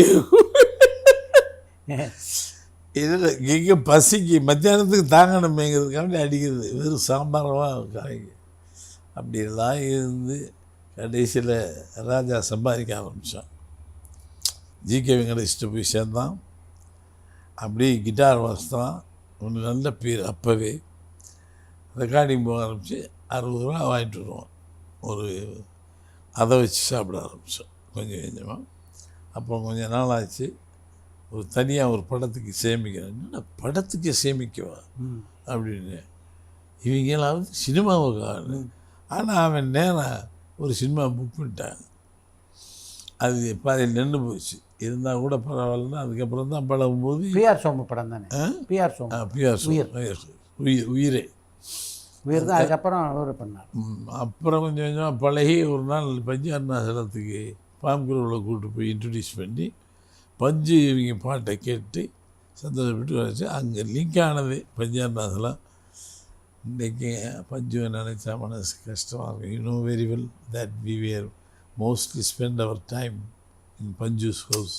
அவர் இருந்து இவனுக்கு பேரை மாற்றுறாரு இளையராஜான்னு. இதுக்கு நடுவில் எஸ்பி பாலசுப்ரமணியம் உங்களுக்கு எங்கே பழக்கமானார்? எஸ்பிபி இவனுக்கு அப்புறம் தான். இளையராஜா வந்து வாசிக்க ஆரம்பித்தோடனே மலேசியா வாசுதேவன் தான், அவன் தான் பெட்டி போடுவான். அதுக்கப்புறமேலு எஸ்பிபி எனக்கு ஃப்ரெண்ட் ஆனால் எப்படின்னா இவங்களை அறிமுகப்படுத்தி வச்சேன் இளையராஜாவை. அவனுக்கு மியூசிக் தேவைப்பட்டுச்சு. அப்படி அறிமுகப்பட்டு உங்களுக்கு அதுக்கு முன்னாடி எஸ்பி பாலசுப்ரமணியத்தை தெரியும்? ஆமாம் தெரியும். பழகி எங்கள் ஊருக்காரங்கடான்னு சொல்லி பழகி அவங்க கச்சேரி வாசிக்க ஆரம்பித்து சிதம்பரம்லாம் போய் வாசிப்போம். நெல்லூர் பல இடங்களில் எஸ்பிபி அப்போ ஒரு ஃபியட் கார் வச்சுருப்போம். இதெல்லாம் இன்னும் யாருக்கும் சொல்லலை. அந்த ஃபியட் காரில் டிரைவர் இருக்காரில் அப்போ தான் வந்திருக்கேன் 1000 நிலவை பாடி. பேச்சு துணைக்கு நான் கூட போகணும். நான் பேசிக்கிட்டே கதை சொல்லிகிட்டே வருவேன். 16 மணிலே கதை, சிங்கப்பூர் ராஜா அப்படி அட்டிக்க போகிறோம் டாட் போட்டு அப்போ இந்த கதையெல்லாம் இருக்குது உங்ககிட்ட? ஆன்லைனில் ஆன்லைனில் இருக்குது. சொல்லும்போது அப்படியே உடனே 14 தான் அவனுக்கு ரொம்ப பிடிச்சது. வண்டி ஓட்டி போயிட்டுருப்போம், வந்துட்டு தான். அப்புறம் தான் சொன்னேன், என்னடா நான் டைரக்டர் ஆகணும்டா, படம் எடுக்கிறது. சரிடா அப்படின்ட்டு ஒரு 5000 ரூபா கொடுத்தான் ஒரு நாள். இங்கே பிரசாத் ஸ்டுடியோவில் பாட வந்தவன் பணம் வாங்கி ஒரு 5000 ரூபா கையில் கொடுப்போம். சரிடா உன் பொண்ணு பேர்லேயே ப்ரொடக்ஷன்னு. எதுக்குடா நான் பல்லவி அவள் பேர், பல்லவி ப்ரொடக்ஷன்ஸ் தான் 14 ஆரம்பித்தேன். மயில்னு ஆரம்பித்தேன், பல்லவி ப்ரொடக்ஷன்ஸ் மயில்னு. அதுக்கப்புறம் அவன் 5000 ரூபாய்க்கு மேலே காசு கொடுக்கல, எனக்கும் காசு கிடையாது, எங்கிட்ட பிச்சை எடுக்கிறத தூக்கி போட்டேன். அப்புறம் ஃபிலிம் ஃபைனான்ஸ் கார்பரேஷனுக்கு அந்த ஸ்கிரிப்ட் அனுப்பிச்சேன், அவன் ரிஜெக்ட் பண்ணான். கடைசியில் கடவுள் மாதிரி வந்து சேர்ந்தான் ராஜகன்னு. இதுக்கு நடுவில் புட்டண்ணா கணக்கில் உங்களுக்கு அறிமுகப்படுத்தி வச்சது ஜிகே வெங்கடேஷா? ஜிகே வெங்கடேஷ் தான் கரெக்ட். என்னன்னா I have seen a picture in Rajakumari தியேட்டர்ல இல்லை இப்போ இல்லை, அதில் பெல்லி மோடான்னு ஒரு கன்னட படம். அவங்க பார்த்துட்டு வெளியில் வந்து ஷாக் ஆகிட்டேன். Such a wonderful film. Black and ஒயிட்டில் ஸ்டில் ஒட்டியிருக்காங்க. இது யார் டைரக்டரு? இந்த அவங்ககிட்ட போய் சேரணும். புற்றனை கனைகள்னாங்க. புற்றனை கனைகளா? அப்படி ஒரு ஆளே இல்லையே. நம்மளுக்கு பீம்சிங்கை தெரியும், மாதவனை தெரியும், சேதரை தெரியும், ஸ்ரீதர், தில்லோக் சுந்தர். இது ஐயா புட்டண்ணா கனகல்ல. அப்புறம் கேட்டேன், ஜிகேவி கிருக்கா நம்ம வேடாவே எனக்கு சமைச்சு போடுற வேண்டார். அப்போ தான் இளையராஜா கிட்டார் எனக்கு ஜிகேவிக்கு. அப்புறம் தான் கூப்பிட்டு போய் அங்கே வந்து ஒன்று பொய் சொல்லணும். என்ன பொய் சொல்கிறீங்க கேட்டால் பிஏ கிராஜுவேட்னு சொல்லிட்டார். ஜிகேவி போய் நம்ம பையன் very graduate, very very big writer அப்படிங்கிறாரு. கன்னடத்திலே பேசுகிறாரு. எனக்கு திக்குன்னு பொய் எப்படி சொல்கிறது. அப்போ ஏசு அவங்க பேர் என்ன? பரத்ராஜ். ஓகே, ஒரு நல்ல நாள் பார்த்து வாங்க, ஐ வில் டெல் யூ அப்படின்ட்டு காலண்டர் பார்த்து சொன்னார். ஒரு ஃப்ரைடே நானும் பாஸ்கரும் ஒரு பெரிய மாலையை வாங்கிக்கிட்டு, அப்பா கனவு அசிஸ்டண்ட் டைரக்டராக ஆகிடும் அப்படின்னு போகிறேன். இருளும் மொழியும்னு தமிழ் படம் ஒன்று ஏவிஎம் ராஜன் ஜெம்மு சையர் தயாரித்த படம். ஒரு மாலை வாங்கி போனேன். எப்படா ஏன் அங்கே மூகாம்பி இருந்துச்சு, அதுக்கு போடு. மூகாம்பிக்கு போட்டேன், வண்டியில் ஏற்றுனேன். அன்னைக்கு என் வாழ்க்கை ஏறிச்சு. இன்றைக்கி அந்த மகனை மறக்க மாட்டேன். கடவுள் ஃபியட் காரில் ஏற்றுறாரு, நான் காரில் ஏறுறேன். உதவி டைரக்ஷன் அப்படி உள்ளே வர்றான். ஜெமினிக்குள்ளே நுழையிறோம். ஃபஸ்ட்டு 2 பொம்மையை பார்க்குறேன். கனவுலையும் பார்த்த பொம்மை இதுக்குள்ளே போகிறேன். அப்போ எப்படி இருக்கும் ஃபீலிங்? உள்ளே போனோன்னா அசோசியேட் தசரத ராமரெட்டின்னு ஒருத்தர் இருந்தார். ஃபடாபட் ஜெயலட்சுமி கேள்விப்பட்டிருக்கேன். அவங்க அப்பா அவர் தான் அசோசியேட் டைரக்டர். அவர் நாயுடுன்னு ஒருத்தர் தான். இன்னொருத்தர் 3 பேர் இருக்காங்க. 3 பேர்கிட்டையும் இறக்கி விட்டு my boy Bharadwaj take care அப்படின்ட்டு போயிட்டார். இவங்க பூரா பயப்படுறாங்க. யாரும் அவன் புதுசாக ஒருத்தன் வந்திருக்கான், இவன் ஒரு ஹிண்டு பேப்பர் பக்கத்தில் வச்சுக்குவாங்க. சொந்தக்காரன் ஆமான்ட்டு. இல்லைன்னா அவங்க பண்ணாங்க டைரக்டர் சொந்தம் அப்படின்னு எல்லாம் கூட்டிகிட்டு போனாங்க. கிளாப் அடிக்க கிளாப் தொட விட மாட்டேன். அப்போ இருக்க அசிஸ்டன்ட் விட மாட்டாங்க. இப்போ எல்லாம் ஈஸி வர்றது, ஃபைல் எடுக்கிறோம், கிளாப் அடிக்கிறீங்க, போகிறேன். ஏய் உன்னையா நாங்கள் ஃபைலில் தொட சொல்கிறேன். இல்லைங்க சும்மா தொட்டேன். ஃபைலை தொடக்கூடாதுன்னு இப்படி கையை கட்டிக்கிட்டே நிற்கிறேன். 3 மாதம் ஆச்சு. இவங்கெல்லாம் அவுட்டோர் போகிறாங்க, நகரி பக்கத்தில் எங்கேயோ போகிறாங்க. போகும்போது நானும் கிளம்பலான்னு பார்த்தா இந்த அசோசியேட் ஒருத்தர், பேரெலாம் சொல்லக்கூடாது பாவம், எவ்வளோ வச்சுருக்க பணம்? 2 ரூபா வச்சுருந்தேன். 2 ரூபா 25 ருபீஸ் கொடுத்தேன்னா ஷூட்டிங் கூட்டிகிட்டு போகிறேன் அவுட்டோருக்கு. ஆமாம் அவுட்டோருக்கு. சாப்பாடு செலவு ஏன் செலவு, ட்ராவலிங் செலவு ஏன் செலவுங்கிறான். எனக்கு என்ன தெரியும்? 25 ரூபாய்க்கு நான் எங்கேயும் வருது. நானே பிச்சைக்கார மாதிரி 2 ரூபாய் வச்சு இல்லை சார் முடியலன்ட்டு போயிட்டு வந்துட்டாங்க. கூட்டு போகல. அவர் டைரக்டர் ஒரு தடவை வந்தார், ஜம்மு வயசில் நான் இப்படி ஜெமினிக்குள்ளே இப்படி போகிறேன், டைரக்டர் வண்டியை போட்டு வந்து நிறுத்திடுவேன்.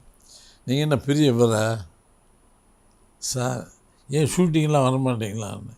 எனக்கு ஃபீஸ் கட்ட முடியல சார். ஃபீஸ் கட்ட முடியலையா? அவர் அசோசியேட் சொன்னார், சார் பணம் கட்டினா தான் கூட்டிகிட்டு போவேன். அடி விட்டார், ஃப்ளோருக்குள்ளே போய் ஃப்ளோரில் வச்சு லெஃப்ட் அண்ட் ரைட் விட்டார். அன்றைக்கி என்கிட்ட பயந்து ஃபைல்லாம் கொடுத்தாங்க. அப்படி வந்து தெய்வம் மாதிரி என்னை காப்பாற்றணும் புட்டனாங்க தயாள். அதுக்கப்புறம் ஒரே படம் தான் வேலை செஞ்சேன், இல்ல மொழியும். அப்புறம் வந்துட்டேன். இப்போ புட்டண்ண கணக்கு படத்தை பார்த்தபோது உங்களுக்கு ஒரு பிரமிப்பு ஏற்பட்டது. பெரிய பிரமிப்பு. அந்த பிரமிப்பு இந்த படத்தினுடைய படப்பிடிப்பின் போது இருந்தது அவங்களுக்கு. இந்த சொல்லிக் கொடுக்குற ஸ்டைலே இப்படி தான் ஐயோ பிழிஞ்சு எடுத்துருவார். வாணிஸ்ரீக்கு சொல்லிக் கொடுப்பாரு. ஒரு பொம்பளை என்ன எப்படி நடக்கணுமோ நடப்பார், என்ன பேசணும் டயலாக். இவ்வளவுக்கு தமிழ்காரர் இல்லை, ரொம்ப அற்புதமாக பண்ணுவார். அப்படியே அவரை பார்த்து பிரமிச்சு போய் நிற்பேன். அப்படிப்பட்ட ஒரு புட்டன்னான்றது வந்து தாகம்னு ஒரு படம், எக்ஸ்பெரிமெண்டல் ஃபிலிம். ஆமாம், ஃபிலிம் இன்ஸ்டியூட் பாய்ஸ், அந்த படம் வேலை செஞ்சேன். வயிற்று பிழப்புக்கு வேறு வழி இல்லையே. இதெல்லாம் முடிஞ்சு நான் டைரக்டராக, என்ன இதில் பெரிய கிரெடிட்னா, நான் டைரக்டர் ஆகிட்டேன். டைரக்டர் ஆகி 14 முடிஞ்சது. இலக்கிய முறையில் வந்து நிறமாறாத பூக்கள் ரீரெக்கார்டிங் வாசித்துட்ருக்கோம். Prasad studio, Ramanathan engineer, is engineer. அப்படிங்க ஒரு பர்டிகுலர் ரீலில் வயலின் போய்கிட்டுருக்கு. அப்படி அந்த சீன் முடிந்த அந்த ஸ்லாப் பண்ணுவான் விஜயன், இந்த பூவெல்லாம் கூட்டுற மாதிரி எழுத சேஸ் பண்ணி எடுவேன். கைத்தட்டல் சத்தம் கிடச்சி, பின்னாடி திரும்பி பார்த்தேன், புட்டண்ணா நிற்கிறாரு. சூப்பர். அந்த ரீரெக்கார்டிங் ரீலை பாட்டு கைத்தட்டார். ரைட் சார், ஐயோ நெந்துட்டேன். பத்ராஜ், எங்கள் வீட்லாம் என்னைய மறந்துட்டாங்க, இன்றைக்கி பூரா ஹோம் பேஜ் தான் எங்கே பார்த்தாலும். இதோட என்ன பெருமை? பத்ராஜ், நீ என்னைய காட்டில் பெரிய ஆள் ஆகிட்ட சார். அப்படிலாம் சொல்லாங்க. ரியலி என் பையன் உன் ஃபேன், பொண்ணும் உன் ஃபேன், என் ஒய்ஃபும் உன் ஃபேன். நான் எல்லாம் போயிட்டேன். ரொம்ப காமெடியாக சொன்னேன். அப்பேற்பட்ட ஒரு போயிட்டார். ஸோ அப்படி வந்தவன். ராஜ்கண்ணு எப்படி உங்களுக்கு வாய்ப்பு தந்தார்? எங்கே உங்கள் திறமையை அவர் பார்த்தார்? தலைப்பிரசவன் ஒரு படம், கிருஷ்ணநாயர் டைரக்ஷன், அவினாஷ் மணி அசோசியேட். அந்த படம் வேலை செய்யும் போதெல்லாம் எப்போ பார்த்தாலும் இவர் வந்து பார்ப்பார், என்ன டைரக்டர் எப்படி இருக்கே அப்படின்வார். என்ன எப்போ பார்த்தாலும் டைரக்டர்னு கூப்பிட்றீங்களே, என்னை அசிஸ்டண்ட்டு, இவர் டைரக்டர்னுவார். என்ன டைரக்டர் எப்படி இருக்கீங்க? பொள்ளாச்சிக்காரர். அப்புறம் ஒரு நாள் வந்தால் டைரக்டர், சும்மா கிண்டல் இல்லாமல், கிண்டலில் நீங்கள் தான் டைரக்டர்னாரு. நான் டைரக்டரா? ஆமாம் அப்படின்னு ஒரு கதை சொல்கிறேன். பொள்ளாச்சியில் இவர் இது வச்சுருக்காரு, தேங்காய் மண்டி. தினம் கதை சொன்னேன், 3 கதை. சேபுராஜா பிடிக்கல, இன்னொரு மியூசிஷியன் கதை சொன்னேன், பிடிக்கல. 16 சொன்னேன், மயில்னு. இது ஆர்ட் ஃபில்முங்க, இது வந்து கமர்ஷியல் ஃபில்ம் இல்லை, ஆர்ட் ஃபில்மு. இதுதான் கரெக்ட். அப்போ நாகேஷு, ரோஜா ரமணி ஆக்சுவல் ஸ்டார் காஸ்ட். ஆமாம், அப்போ செப்பானிக்கு நாகேஷும், ரோஜா ரமணி மயிலுக்கு மயில். அப்புறம் வேணாம் பிளாக் அண்ட் ஒயிட்டில் எடுக்கிறதா இருந்தோம், இல்லை கலரில் எடுக்கிறோம். அப்புறம் தான் கமலஹாசனை பிடிக்கும். கமலஹாசன் அப்போ கம்மிங் அப் ஹீரோவில். அப்போ எனக்கு கமல் பழக்கம், அசிஸ்டண்ட்டாக இருக்கும்போதே பழகிட்டேன். அது ஸ்ரீதேவியும் போட்டு 16 வெள்ளி தைரியமாக எடுத்துட்டார். 5 lakhs டோட்டல் ஃபிலிம் முடித்தேன். நீங்கள் வந்து நினைக்கிறேன் வந்தியா? 2 store. Still I don't believe that I finish within 28 days with 5 lakhs ஒரு படம். 4.25 லட்சம். 4.25 லட்சம் ஒரு ஃபுல் பிக்சர். இன்னைக்கு நினைக்க வேண்டியவன் டீ குடிக்கிற பையனுக்கு, டீ பாய்க்கு அன்றைக்கி சம்பளமே 5. இதுக்கு நடுவில் ஒரு 3-4 படம் நீங்கள் உதவி இயக்குனராக பணிபுரிஞ்சிங்க. அப்போ நம்ம டைரக்டர் ஆக முடியும் அப்படின்ற நம்பிக்கை எந்த காலகட்டத்தில் உங்களுக்கு வந்தது? நான் சங்கரையர் நம்ம வேண்டியவர், அவர்கிட்ட கொஞ்சம் வேலை பார்த்தேன். ஜெகநாதன் இதயக்கனி எடுத்தார், அவர்கிட்ட கொஞ்சம் வேலை பார்த்தேன். அவினாஷ் மணி. ஆமாம், எல்லோரும் ஷார்ட் தப்பாக வைப்பாங்க. ஓ, எனக்கு அப்போவே இட்ஸ் ராங் ஷார்ட் சொல்லுவேன். ஓ, லுக் இங்கே இருந்தால் இங்கே இருந்தால் இந்த லுக் எங்கே பார்க்கணும், யாரை பார்க்கணும், அதில் தெளிவாக இருப்பேன். எல்லாருடையும் சண்டை வந்துச்சு. Cameraman, sir wrong shot sir, Sivakumar is there, Jayachitra is here, now Jayachitra looking there, it's very பேடுங்க. ஏய் சின்னப்பே இது வெளியே போடான்ட்டான், போங்கடான்ட்டேன். அதே மாதிரி இந்த ஜெயசித்ரா ஆடிக்கிட்டே டைலாக் படிச்சுக்கிட்டே இருப்பேன். ஆடி முடிச்சுட்டு செட்டுக்கு வந்தான், டைலாக் எல்லாம் சொல்லிட்டேன் சார். யாரும் வரலே டைலாக் சொல்லிருந்தேன். ஏம்மா நீ கொண்ட ஊசி எடுத்து உன்னை குத்திட்டு இருக்கும்போது நீ ஆடிக்கிட்டே கேட்கலன்ட்டேன். இந்த பையன் இருந்தால் நான் பட ஷூட்டுக்கு வரேன். வெளியே வரட்டி விட்டாங்க பிரகாஷ் ஸ்டுடியோவில். போங்க இப்படி ஒவ்வொருத்தனோட சண்டை, எல்லா நடிகரோடையும் சண்டை. தேன் சிந்து தேவான ஒர்க் பண்ணல, அவன் இருந்தால் வரக்கூடாதுன்றாங்க. அந்த படத்தின் போது கமல்ஹாசனோட உங்களுக்கு நல்ல பழக்கம் இருந்தது. கமல் வந்து அசிஸ்டண்ட்டு, நான் அவனு பனால் பார்க்குல்ல, அதில் ஒரு கல்யாண மண்டபம் இருக்கேன், வெங்கடேஸ்வரர் கல்யாணம் பண்ணுறேன். அதில் ஒரு நாள் உட்காந்துக்கிட்டு அவன் டான்ஸ் அசிஸ்டண்ட்டாக ட்ரைனிங் கொடுத்துட்டு நான் போனேன். நீங்கள் யாருன்னா, நான் அந்த மாதிரி அசிஸ்டண்ட்டு பாரு, நீங்கள் கமலா ஏன்னா அப்போ தெரியுது இல்லையே சார். அப்போ தான் அவன் சொன்னான், என்னுடைய ஒரே ஆசை நான் நடந்து போனால் அத்தனை மக்கள் என்னை திரும்பி பார்க்கணும், அது இல்லாமல் சென்னை விட்டு போக மாட்டேன்னா. கமலா என்னை நான் நடந்து போனேன்னா என்னை எல்லாம் அப்படி திரும்பி பார்க்கணும், சூப்பர், அது இல்லாமல் போக மாட்டேன்னா நடத்திட்டார. இவனுக்கு இருக்கு இந்த வைராக்கியம் தான் எனக்கு. இன்றைய அதே மாதிரி எல்லோரும் பார்க்கறது. அப்புறம் 2 பேரும் ஒன்றா வேலை செஞ்சு ஒரு நாள் நைட்டு ரொம்ப ரத்தமாக வாந்தி அடிச்சான். டே அண்ட் நைட் ஒர்க் பண்ணுவான். அப்புறம் நான் தான் வீட்டுக்கு கூட்டிகிட்டு போய் ஆழ்வார்பேட்டில் விட்டுட்டு, அப்போ இருந்து ரொம்ப க்ளோஸ் ஃப்ரெண்டு. அப்போ தான் அவனுக்கு கதை சொன்னேன், எங்கள் அண்ணனுக்கு சொல்லியிருந்தான். சாருஹாசனுக்கு கதை சொன்னேன். சாரு ஓகேன்ட்டார். அப்புறம்னா எங்கள் அண்ணன் ஓகேன்னா எனக்கு ஓகேன்ட்டார். கதை தான், அதை பற்றி கவலையே கிடையாதுன்ட்டான். அதுக்கப்புறம் முதல் நாள் ஷூட்டிங்கில் இருந்து இன்னைக்கு வரைக்கும் இஸ் மை பெஸ்ட் ஃப்ரெண்ட். அது மட்டும் இல்லை, முதல் நாள் ஷூட்டிங்லேயே என்ன ட்ரெஸ்ஸு இவனுக்கு என்ன கொடுக்குற, ஹீரோவாக வர்றான்.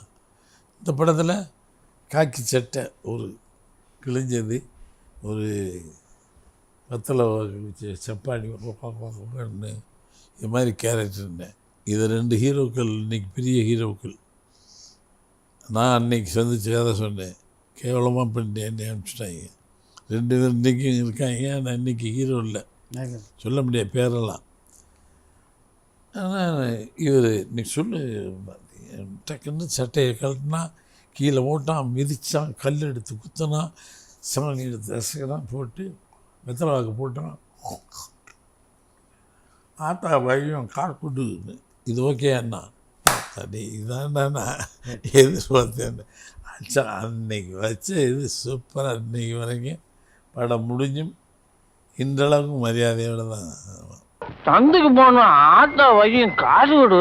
முதல்லயே 16 வயதில் கதாநாயகி மயில் வந்து ஸ்ரீதேவின்றதை முடிவு ஸ்ரீதேவி தான், ஸ்ரீதேவி கமலஹாசன் அப்படின்னு. ஸ்ரீதேவியுடைய பங்களிப்பு எப்படி இருந்து படுத்து? Wonderful girls, wonderful girl. சொன்னால் கஷ்டமாக இருக்குது. இன்றைக்கும் என் ப்ரேயரில் ஸ்ரீதேவி வந்து போவாள்.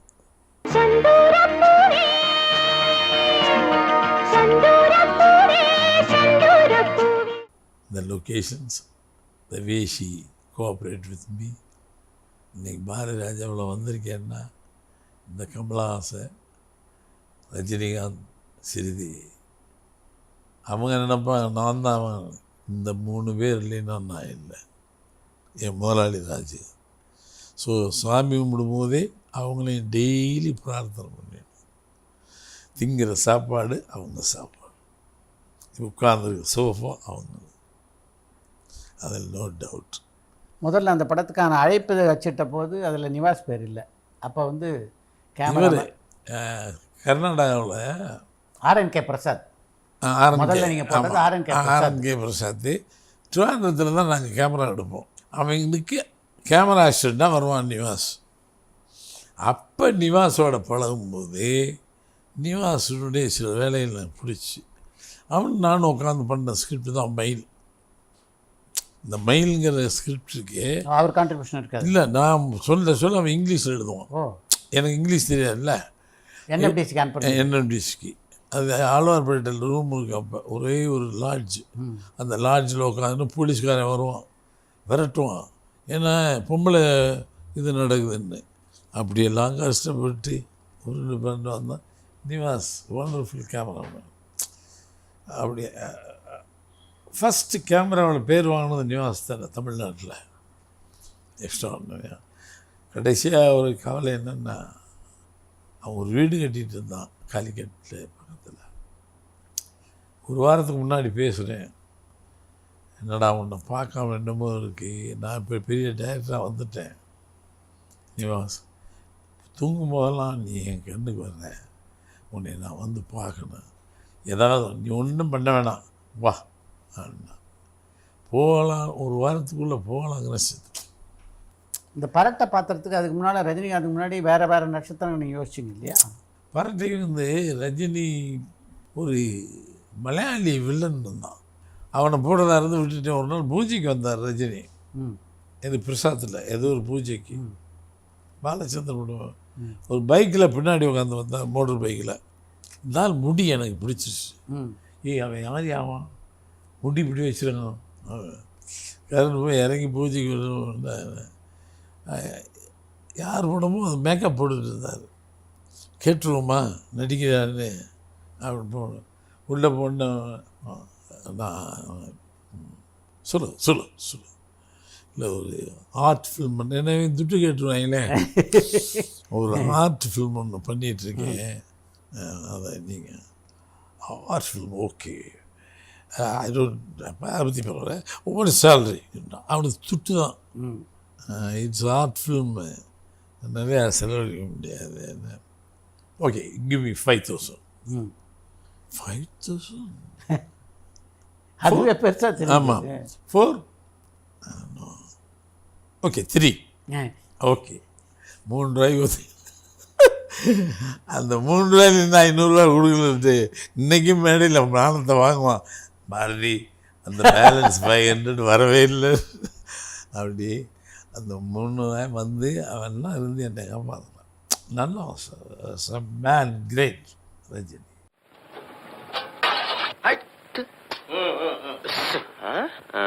ஆமா, சீப்பு கொடுத்து விட்டாள, சில்லறை கொடுத்து விட்டாள, இது எப்படி இருக்கு? இன்னி வரைக்கும் தமிழ் சினிமா கொண்டாடுற காமெடியான கவுண்டமணி அதில் தான் பேர் வாங்கினார். அவர் எப்படி அந்த படத்துக்குள்ளே வந்தார்?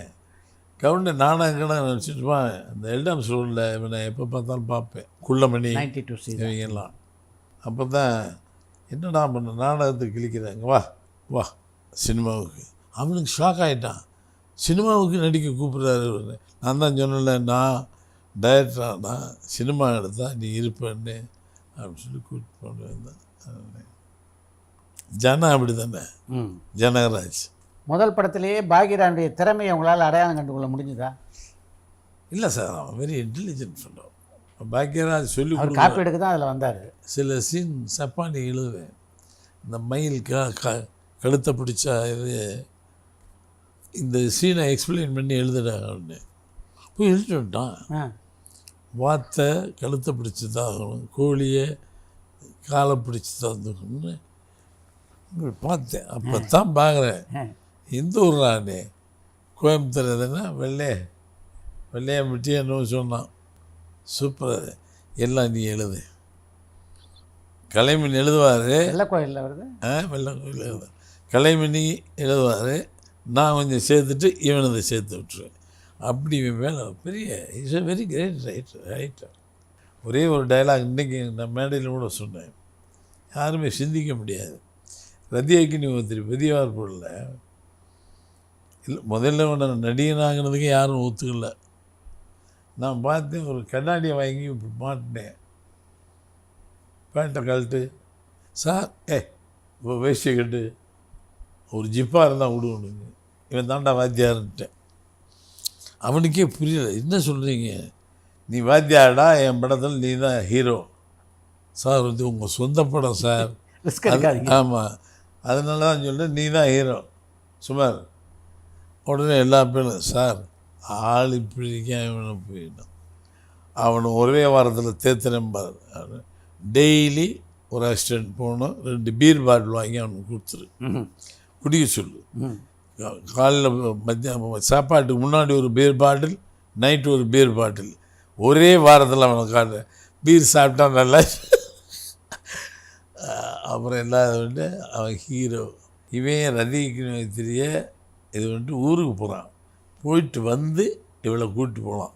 வாத்தியார் இல்லையா, பக்கத்தில் பூக்காரி, பூ விற்கிறவ, அவளுக்கு தோழி. நான் போயிட்டு வந்துடுறேன் ஜோதி, நான் போயிட்டு வரேன். அது ஜோதி நிற்பா ரதிக்கு மாதிரி வாசல்லையே. இந்த பொண்ணு ஒரு டைலாக் சொல்லுவாள், வாத்தியாரையா உங்களுக்கு தெரியாதில்லை, செடியை கிள்னா மட்டும் வாடுறதில்லை, செடியில் விட்டு வச்சாலே வாடித்தான் போகும். If you don't get Mary, if you don't take care கேட்டு போயிடுவா. அதனால் அருமையாக எழுதியது. இந்த மாதிரி இஸ் எ கிரேட் ஃபெலோ, நல்ல ரைட்.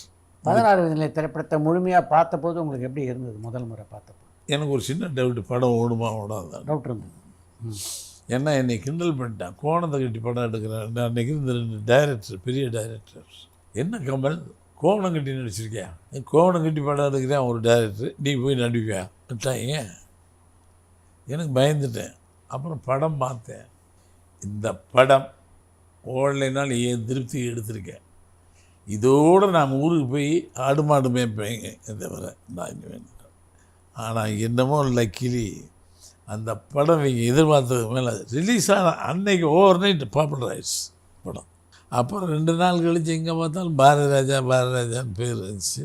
அப்படி முதல் பாராட்டு அந்த படத்துக்கு யார்கிட்ட உங்களுக்கு கிடைச்சது? Balachander. You are going to hit the headlines of this country.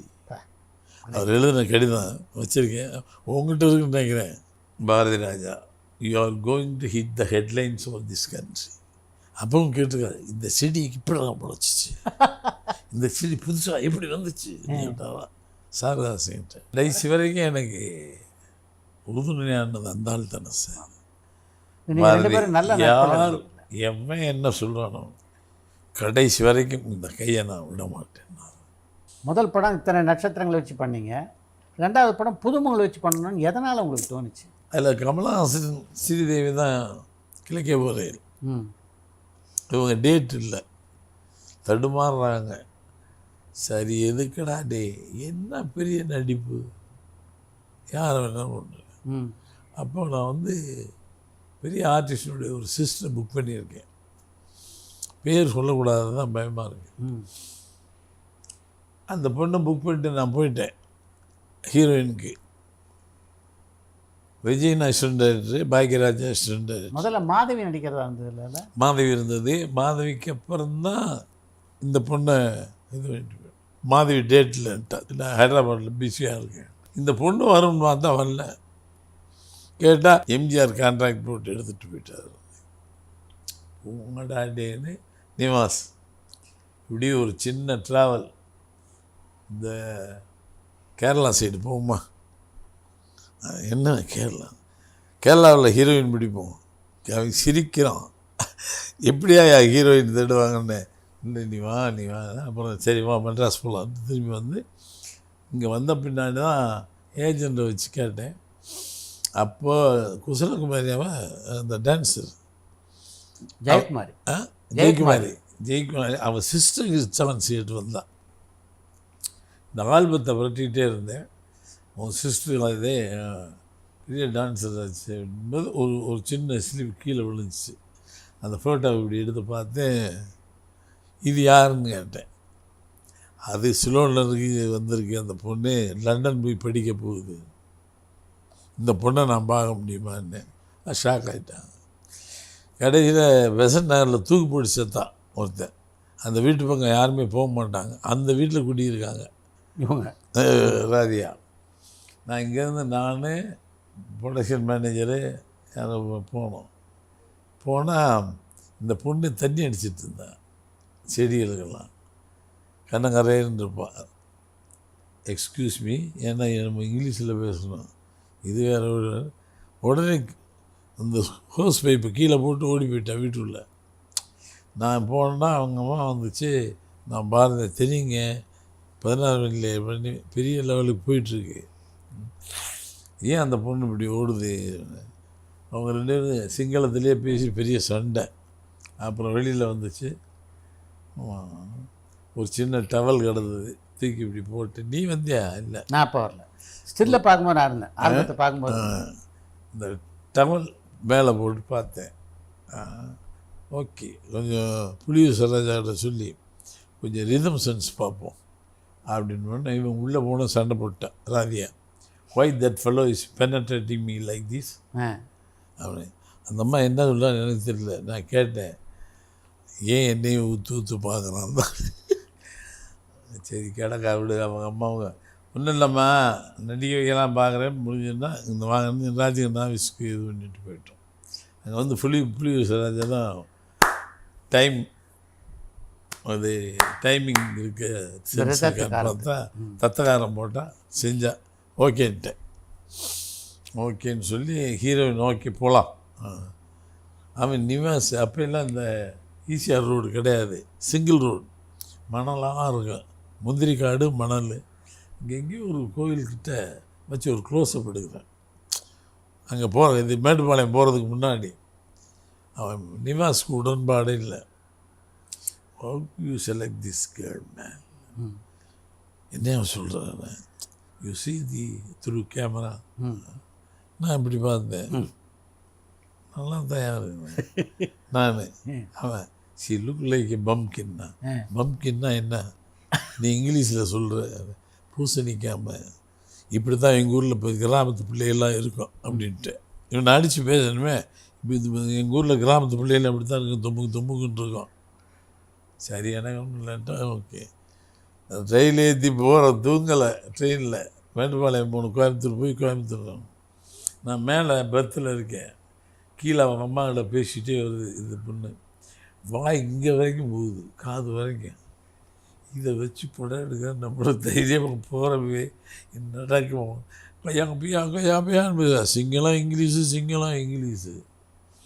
போய் இறங்கணுன்னு விஜய் அசிஸ்டண்ட்டு, பாக்யராஜ், இன்னும் யாரும் இருந்தாங்களே, ஹீரோயின் இல்லையா சார், இதாண்டா ஹீரோயின்ல சார், நாங்கள் ஹீரோயின், இதுதான் ஹீரோயின்.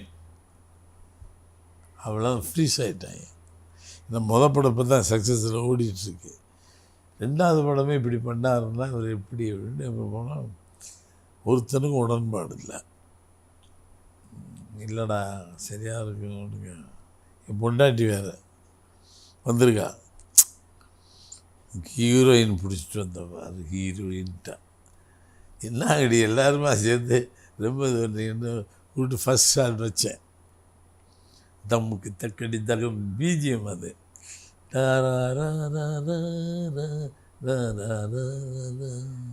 அப்படின்னு அந்த பூவை கையில் வச்சு வரணும்னு சொல்லிட்டேன். இவன் தாந்து நக்கடி தாந்து, இவங்க அசிஸ்டன்ஸ்லாம் பம் பம்ங்கிற கிண்டல். ஒன்றும் இல்லை, அழுக ஆரம்பிச்சோன்னா அவங்க அம்மா சிங்களத்தில் வையுது. நான் சொன்னேன் 2-3 சாக்லேட் வாங்கிட்டு வந்து கொடுத்து சாப்பிட்டு. இவங்க எல்லாம் கிடங்க பைத்தியம், பிரமாதமாக இருக்கு.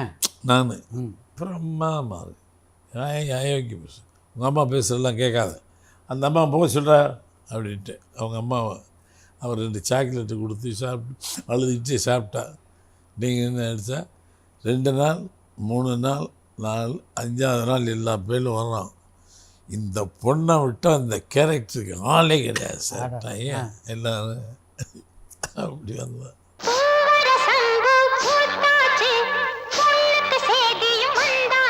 அந்த படத்துக்கான கதாநாயகன் தேர்வில் சிரஞ்சீவி வந்தபோது சிரஞ்சீவி விட்டுட்டு சிரஞ்சீவி வந்திருந்தா அது என்ன அளவு அந்த சுற்ற முடியல, என்ன ஏமாற்றிட்டான் சுதா. சிரஞ்சீவி வந்துட்டு சிரஞ்சீவி போய் சொல்லிட்டேன். அவன் தான் போடுறதா இருந்த ஹீரோ. அவனை நீ நல்லா இருக்காயா முடி கிடியுமான்னு இப்போ 2 நாள் வேஷ்டியெல்லாம் கொடுத்து கட்டி பாண்டி பஜார் நடக்க விட்டேன். வேஷ்டி கட்டி எப்படி நடப்பேன் சுதாகரன். அவன் சரி போகணும்னா அவன் தான் ஹீரோன்ட்டு போயிட்டு. அப்போ இருந்த துணிச்சல் வேற இல்லையா எனக்கு. அந்த படத்தை பார்த்து விட்டு படம் ஃபஸ்ட் காப்பி ரெடி ஆனவுடனே எப்படி இருந்தது? கிழக்கிய பூகரையில் பார்த்துட்டு பெருசு இம்ப்ரெஸ் ஆகலை யாரும். நிறையா சைலண்ட்டு போகுது அப்படின்னா அப்போ இளையராஜா சொன்னான், சைலண்டில் நல்லா தான் என் கையில் நான் மியூசிக் போட்டு ஃபில்லப் பண்ணிடுறேன், இந்த இதை சுற்றி வரனாலே ஊரை சுற்றி வர்றது. ஊரை சுற்றி வர அது கொஞ்சம் புதுமையாக இருக்குது, படம் நீ ஓடுங்கிற. ஏய் என்னங்கடா ரீலுக்கு அடியில் உட்காந்து படம் ஓடும், அவருக்கு சந்தேகம். இந்த பெஸ்ட் ஃபில்ம்டா, அதெல்லாம் ஓடும், நீ பார். அதே மாதிரி கிழக்கே ஊரில் ஓடிச்சு. அவர் முதலாளி, 1 வருஷம் என் முதலாளி, படத்துக்கு முதலாளி அவர் தானே. என்னை பொள்ளாச்சிக்கு ரயில் ஏற்றுறதுக்குன்னு இந்த படம் எடுத்தியா படம் பார்த்து. ஆமாம், நானும் கொல்லப்பத்தில் படுத்திருக்கேன். அப்போல்லாம் பாய் தானே, எல்லைமன்கானில் வீடு, வாடகை வீடு, அதில் ஒரு பாயை விரித்து படுத்த வந்தேன். கண்ணெல்லாம் அழுகிறேன். சரி இந்த படம் அவிட்டு விட்டுறாங்க எல்லோரும். மறுநாள் போகிறேன் தேவியில், பிண்டி எடுக்குது, பாரதிராஜாடாங்கிறான் பத்திரிக்கைக்காரன். அதுக்கப்புறம் அது 1 இயர் ஓடிச்சு. என்ன சினிமா, உன் மன்வாசனே உனக்கு நம்பிக்கை இருந்துச்சு. படம் உங்கள் மேலே நம்பிக்கை இருந்தது எனக்கு, அதனால தான் ஒத்துக்கிட்டேன் நான் அதை. பாண்டியன் மேலே நம்பிக்கை இல்லை, பயந்துட்டு பாண்டியனை கூப்பிட்டோன்னே பயந்துட்டு போச்சு. இல்லை, நான் முன்னாடியே ஏதோ டெஸ்ட் எடுத்து நடிக்க வச்சு நடிகனை பார்த்துருந்தா சரி, தடால்னு ஒரு வளையல் கட்டிலேருந்து ஒரு பையனை கூப்பிட்டு வந்து கதாநாயகனா எந்த தயாரிப்பாளர் சொந்த படம் பயம் வரும்ல, விழிக்கிறான். ஐயோ, அந்த படத்தில் வடிவுக்கரசி எப்படி தேர்ந்தெடுத்தீங்க? வடிவுக்கரசி கன்னிமாரா உள்ள ரிசப்ஷனிஸ்டாக இருந்தான். எனக்கு என்னமோ அவளை பார்த்தோன்னே ஒல்லியாக ஒரு டைப்பாக இருப்பாள், வாய் கொஞ்சம் துடுக்கு இருக்குது.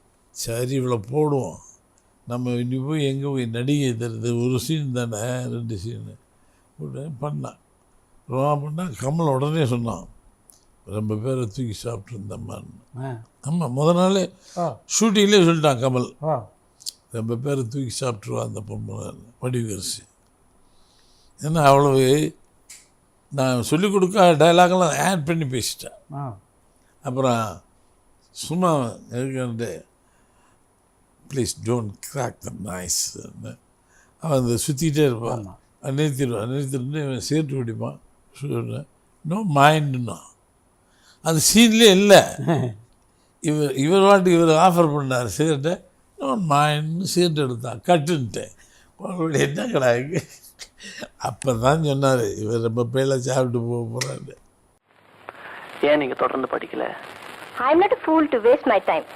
எம்ஏ பாஸ் பண்ணா கூட நாளைக்கு இதே மாதிரி தான் வேலை தேடி போகணும். சிவப்புராஜாவுக்கு முன்னால் நீங்கள் எடுத்த 2 படமும் கிராமிய படம், அதுக்கு முற்றிலும் மாறான படம் சிவப்புராஜாக்கள். அப்போ சினிமா உலகத்தில் எப்படிப்பட்ட வரவேற்பு அந்த படத்துக்கு இருந்தது? இந்த படம் உருவான போது என்ன சொன்னாங்க? அதுக்கு முன்னாடி 2 படம் பிரபலமாக போயிருக்கு.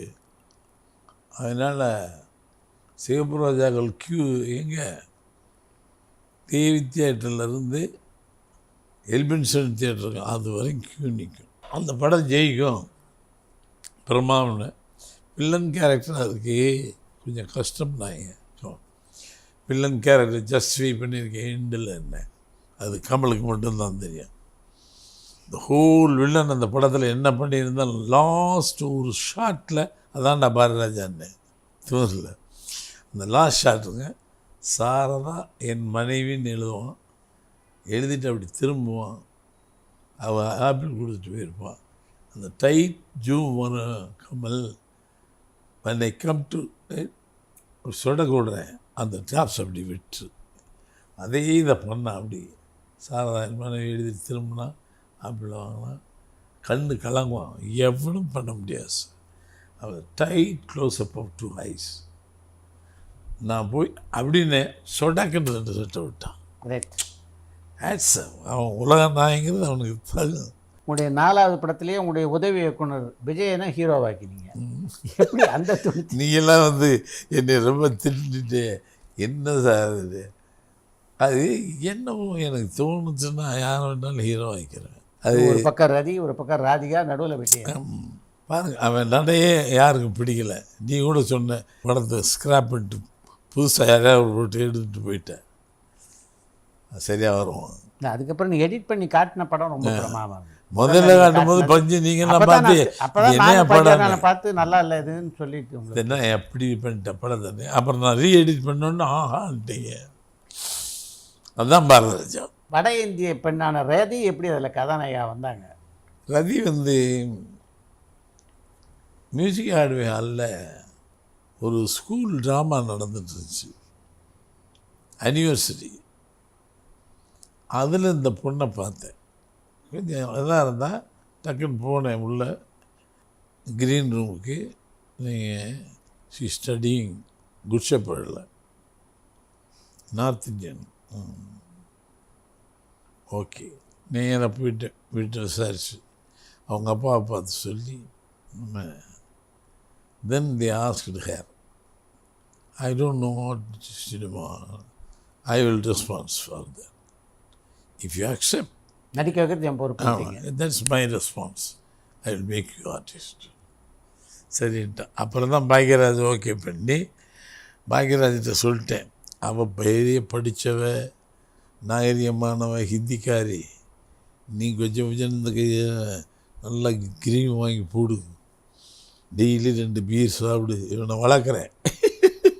போட்டு கடைசியில் அவகிட்ட மட்டும் இங்கிலீஷ் பேசுகிறத நான் சொல்லும்போது நான் பேசிக்கிறேன்.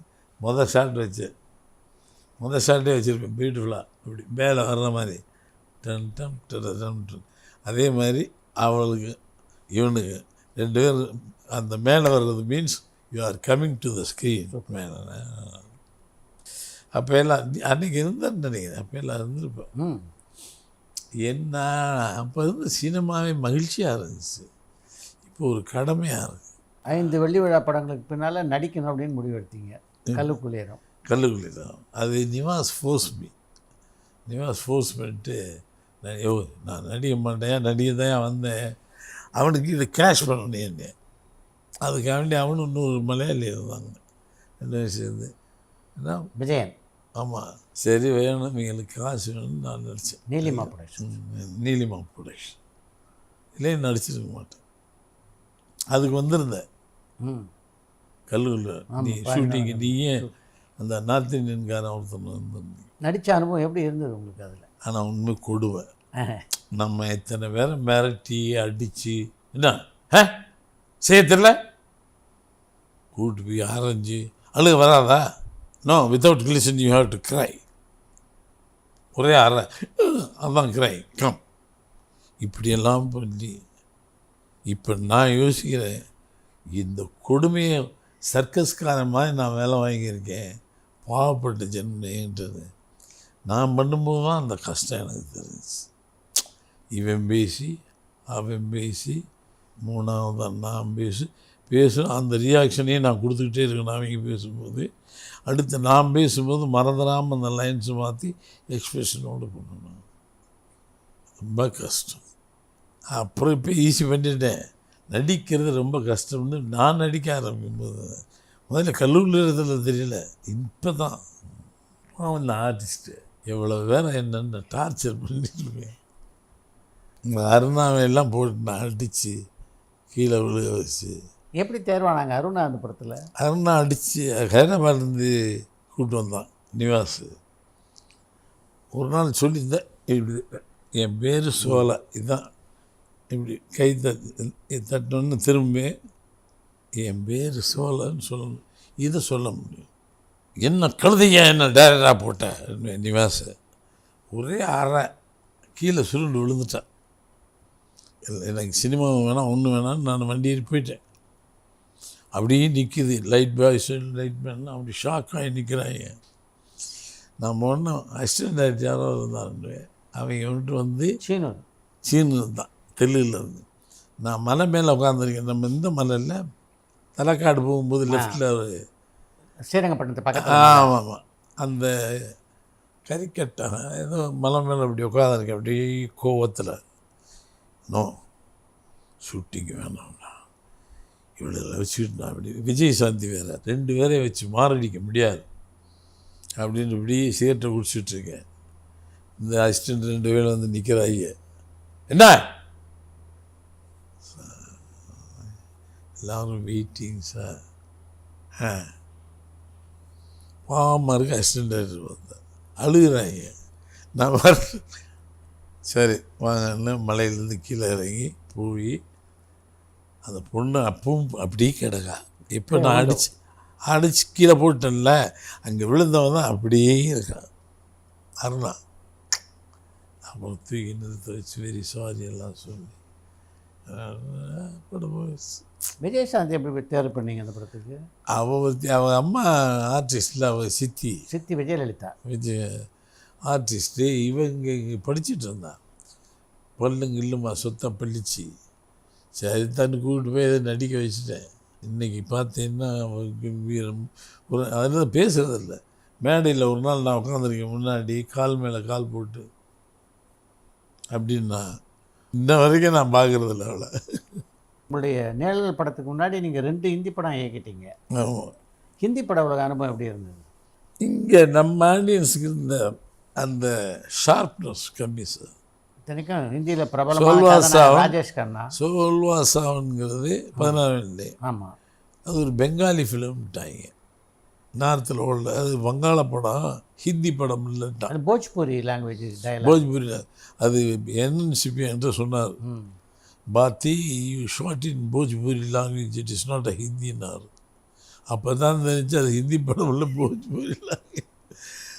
அதுக்கப்புறம் ராஜேஷ் கண்ணா வச்சு வரும்போது வில்லன் நான் ஒத்துக்கல. People did accept Rajesh Khanna villain. கமலஹாசனை ஏற்றுக்கிட்டாங்க, என்ன தான் இருந்தாலும் ஒத்துக்கல. அதே மாதிரி தர்மேந்திரா பையன் அவன் பேர்னா சன்னி டியோல். ஆமாம், அவன் ஒரு புதுக்கா. இவெல்லாம் ஏன்டா நடிக்க வந்தான்னு திட்டுவேன் அவனை. அப்புறம் ஏதோ பண்ணி போனேன். 3, 4, 5 படம் லவ்வர்ஸ் பண்ணோம் சேர்ந்து. நீ இருந்தே 6 படம் பண்ணேன் ஹிந்தி. 6, 7 படம். எதுவுமே ஹிட் ஆகலைங்கிறது தான். இல்லைன்னா ஹிந்தியில் பெரிய ஆளாயிருப்பேன்ல. ஆமாம். உங்களுடைய கரியரில் முதல் தோல்வி படம் அப்படின்னா நிழல் திரைப்படம் தான். நிழல்கள். எப்படி சந்திச்சிங்க அந்த தோல்வியை? நிழல்கள் படம் பார்த்தேன். இவங்களுக்கு பிடிக்கல. ஷேடோஸ் பாலச்சந்தர் பாராட்டுறாரு. வறுமை நேரம் செப்பு பேரலாக ரிலீஸ் ஆகுது. ஷேடோஸ்ன்னு எடுத்திருக்கியா நிழல்கள்னு. எனக்கு கூட இந்த ஐடியா வரலையா, பேனர் பார்த்தேன் சூப்பருங்கிறாரு பாலச்சந்தர். கமலஹாசன் சொல்கிறான், இங்கே இந்த மலையாளி ஆர்டிஸ்ட் இருந்தானே செத்து போயிட்டான், பிரதாப் மொத்த ஃபிலிம்ங்கிறான். இவ்வளோ பேர் பாராட்டுறான். ஆனால் ஜனங்களுக்கு ஏற்றுக்கல. ஏன்னா எல்லாருமே failure. They face the failure in the life. So அவனுக்கு மோட்டிவேஷனை பாசிட்டிவாக கொடுக்கலங்கிற பின்னாடி தான் எனக்கு தெரிஞ்சு. கனிந்தது கதவுகள் திறந்தது. கோவம் வந்துருச்சு, போங்கடா அப்படின்னு சொல்லிட்டு அப்புறம் காதல் ஓவியம் எடுத்தேன். அது சரியாக போகலன்னு இந்த வேணும்னே வாலிபம் எடுத்தேன். நிழலுக்கு அப்புறம் நம்ம எடுத்த படம் அலையுலையில் வந்து தான் நான் மறுபடியும் பாரதி ராஜாவின் அலைகள் ஓய்வதில்லை. மிகப்பெரிய ஒரு உயரத்தை உங்களுக்கு கொடுத்த படம். திரை ரசிகர்கள் மட்டும் இல்லாமல் ஒரு பக்கம் கலைஞர்னு ஒரு பக்கம் எம்ஜிஆர் பாராட்டின படமாக அமைஞ்சது அந்த படம். அது கொண்டு எம்ஜிஆர் ஒரு ஃபங்க்ஷன் வச்சார். இன்னைக்கு இருந்தால் அந்த எம்ஜிஆர் தான் இன்னும் எனக்கு ஒரு பெருமை. நான் யாரையெல்லாம் இப்படி அண்ணாந்து பார்த்தோம், எம்ஜிஆர், சிவாஜி, இவங்க எல்லாத்தையும் வச்சு ஃப்ரெண்டாக நண்பனாக இருந்தேன். எம்ஜிஆருக்கு இந்த தலைமையில் பட்டமளிப்பு விழா, பாராட்டு விழா. சிவாஜிக்கு ஒரு பாராட்டு விழா. 2 பேர் டாக்டர் பட்டம் பெற்றதுக்கும் பாராட்டு. அதெல்லாம் பெரிய உண்மையில் எங்கள் அப்பா என் ஃபாதர் மதர் கொடுத்து வச்சவங்க. Edit everything. நேர்கள் தோல்வி உங்களை பாதிச்சுதா? ஃபைனான்ஷியலி மிகப்பெரிய தோல்வி. ஃபைனான்ஷியலாக ரொம்ப தூத்துட்டேன். பணம் இல்லை, கடன். I have to return back the money to all the distributors. அப்போ தான் கடவுள் மாதிரி வந்தான். யார்? உடையார் யாருன்னே தெரியாது. ஒரே ஒரு நாள் ரெயின் ட்ரீயில், கன்னிமாரா ஹோட்டல் ரெயின் ட்ரீயில் அந்த பார்ட்டியில் மீட் பண்ணியிருக்கேன். உடையார் பெரிய ஆள்னு தெரியும். என்ன தான் ஒரு 7 சேனல் நாராயணன் ஒரு ஹிண்ட்டு கொடுத்தான், நீங்கள் இந்த கஷ்டத்துக்கு சும்மா ஒரு வார்த்தை சொல்லுங்கள். நேராக போயிட்டேன். உடையாரை பார்த்தேன். வாங்க வாங்க வாங்க. ஒன்றும் இல்லை, one picture I edit and release is super. I have to return back the money. So எவ்வளோ வேணும் சொல்லுங்கள். ஆடாடா எவன் சார் கேட்பான்? 8 lakhs. 8 lakhs இந்த பிக் மணி. எவ்வளோ பெரிய பணம் அந்த காலத்தில். 8 lakhsக்கு ஒரு செக்கை போட்டு எப்போ கொடுப்பீங்களா அப்போ கொடுங்க அந்த நிமிஷம். அதில் வந்து தான் கடனை கட்டினேன். நேரில் திரைப்படத்தில் தான் மணிவண்ணன் முதல் முறையாக அவங்களோட சேர்ந்து பணியாற்றினார். ஃபஸ்ட்டு அதில் தான் மணிவண்ணன் வேணான்னா எல்லாரும் சொல்லி அவனை விடுங்க சார், தரித்திரம் முடிச்சுவேன் வீட்டுக்குள்ளே வந்தாங்க. அவனை வச்சு தான் அலையில் ஒன்றை வச்சே பண்ணி ஜெயிக்கிறனான்னு சொன்னால் அலையில் எடுத்தேன். Is a very good writer. நேரில் திரைப்படத்தை பொறுத்த வரைக்கும் அந்த படத்தில் படம் தோல்வி அடைஞ்சாலும் அந்த படத்து மூலம் ஒரு நல்ல கவிஞரை அறிமுகப்படுத்தினீங்க, வைரமுத்துவை. இது ஒரு பொன்மாலை பொழுது. சிலோனுக்கு லொக்கேஷன் பார்க்க போகிறேன், நிறமாறாத பூக்கள். அப்போ அங்கே எடுக்கிறதா பிளான். கிளம்பலான் போது உபால்டன் ஒரு பெரிய ஓவியன் இருந்தான் தெரியுமா? ஆமாம். அவன் ஒருத்தர் ஒல்லியாக ஒரு பையனை கூப்பிட்டு வந்தான். என்ன உபால்டுனா எனக்கு டிசைன்லாம் வந்தான். இல்லை நல்ல கவிஞன், உங்களை பார்க்கணும். கவிஞனா? ஒரு புத்தகம் திருத்தி எழுதிய தீர்ப்புகள் வாங்கி போங்க. இதே சட்டம் அடியாமல் இப்போ பார்த்தீங்கன்னா நடக்கும்.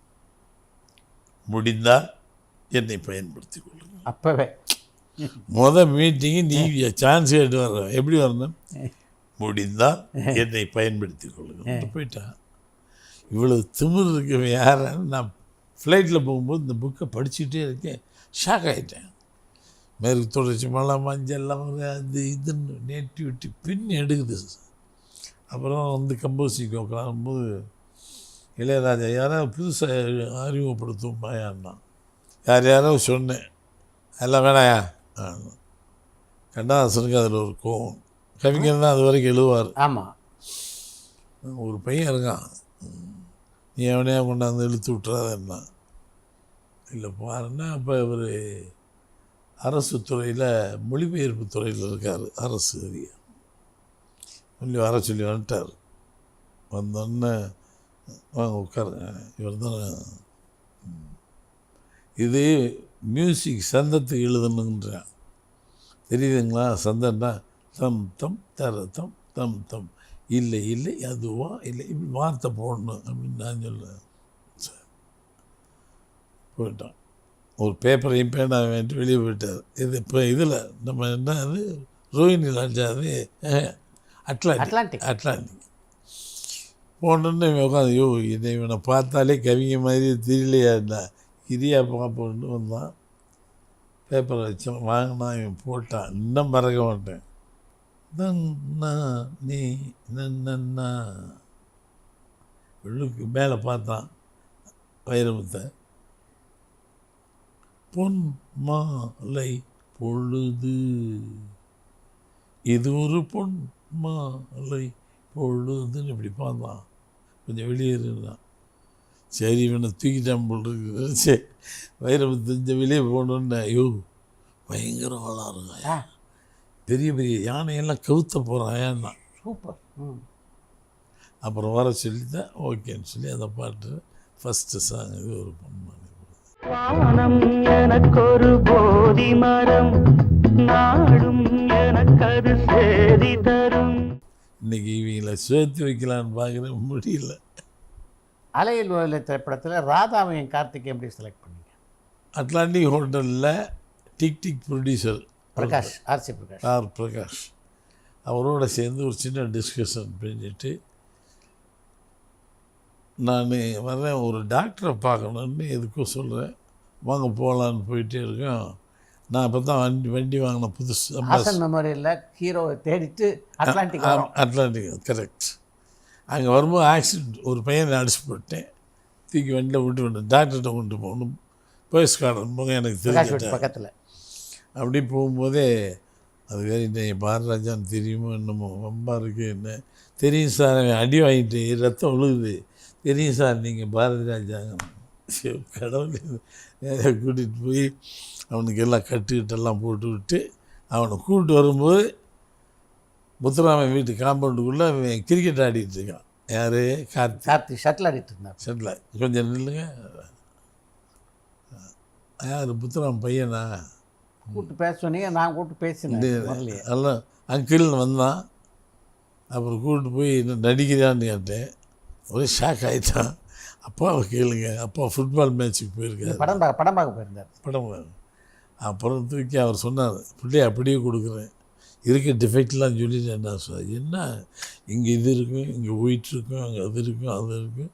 ஏன்னா டைரக்டரு எடுக்க போகிறீங்க, நாளைக்கு பேர் பாடியே எடுக்க வேண்டியிருக்கும், உண்மையெல்லாம் சொல்கிறேன். அப்படியே ஆடி போயிட்டேன். உங்கள் பிள்ளை எடுத்துகிட்டு போங்கன்ட்டார். அன்றைக்கி தூக்கிட்டு போனது தான் நம்ம அங்கே போய் அங்கேயே என் ரூம்லேயே வச்சிருந்து நாகர்கோவிலில் ராதா வந்து இங்கே தகதகதும்னு ஒரு ரெக்கார்டிங் இளையராஜா பண்ணியிருக்காங்க. இந்த அம்மா இருக்காள், அவள் பேர் ராதா அம்மா தானே? ஆமாம், சரசம்மா. சரசம்மா மறந்து போகுதுடா. இந்த சரசம்மா என்ன பண்ணுறா, இவளுக்கு மூத்த ஒருத்தி இருக்கா, மல்லிகாவுக்கு கூட்டு மல்லிகாவுக்கு சான்ஸ் கேட்குறான். இளையராஜா இது ரெக்கார்டிங் நடந்துகிட்ருக்கு. நான் வாங்கி பார்த்தேன் ஃபோட்டோஸ்.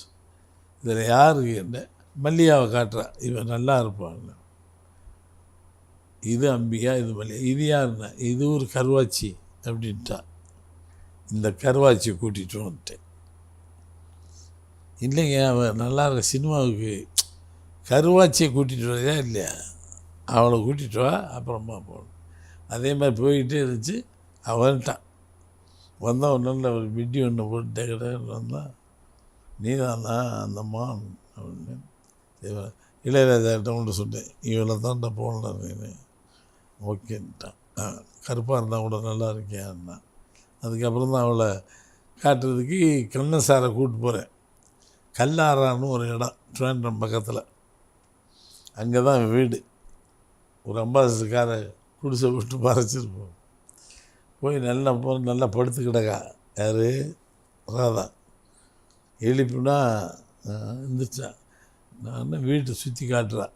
விளக்கு இந்த இது காட்டுவாள் ஒருத்தி, லைட் டார்ச் பிடிச்சி வேர்ல்டு வீடாக, அது மாதிரி எல்லாத்தையும் காட்டுறான்.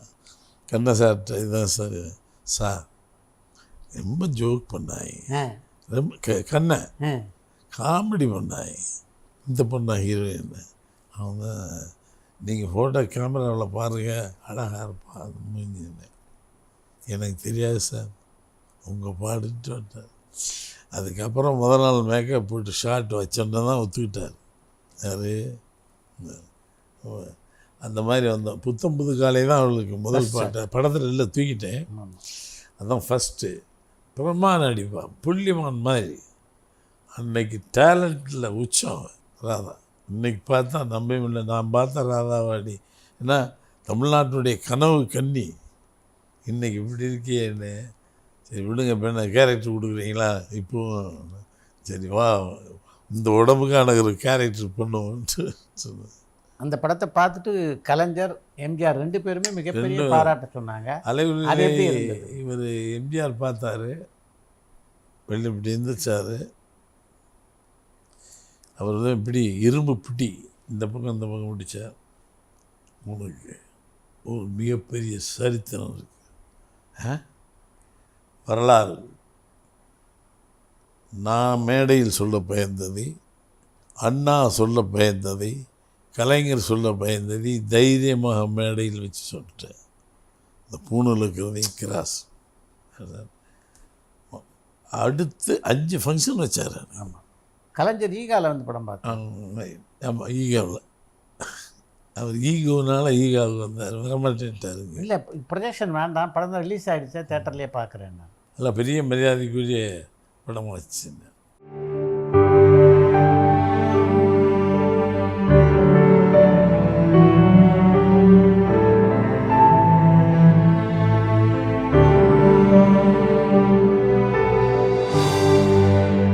பரபரப்பான சினிமா செய்திகள், நட்சத்திரங்களின் பேட்டிகள், சினிமா வரலாறு ஆகியவற்றை பார்க்கவும் படிக்கவும் உங்களுக்கான இணையதளம் tourantalkies.co.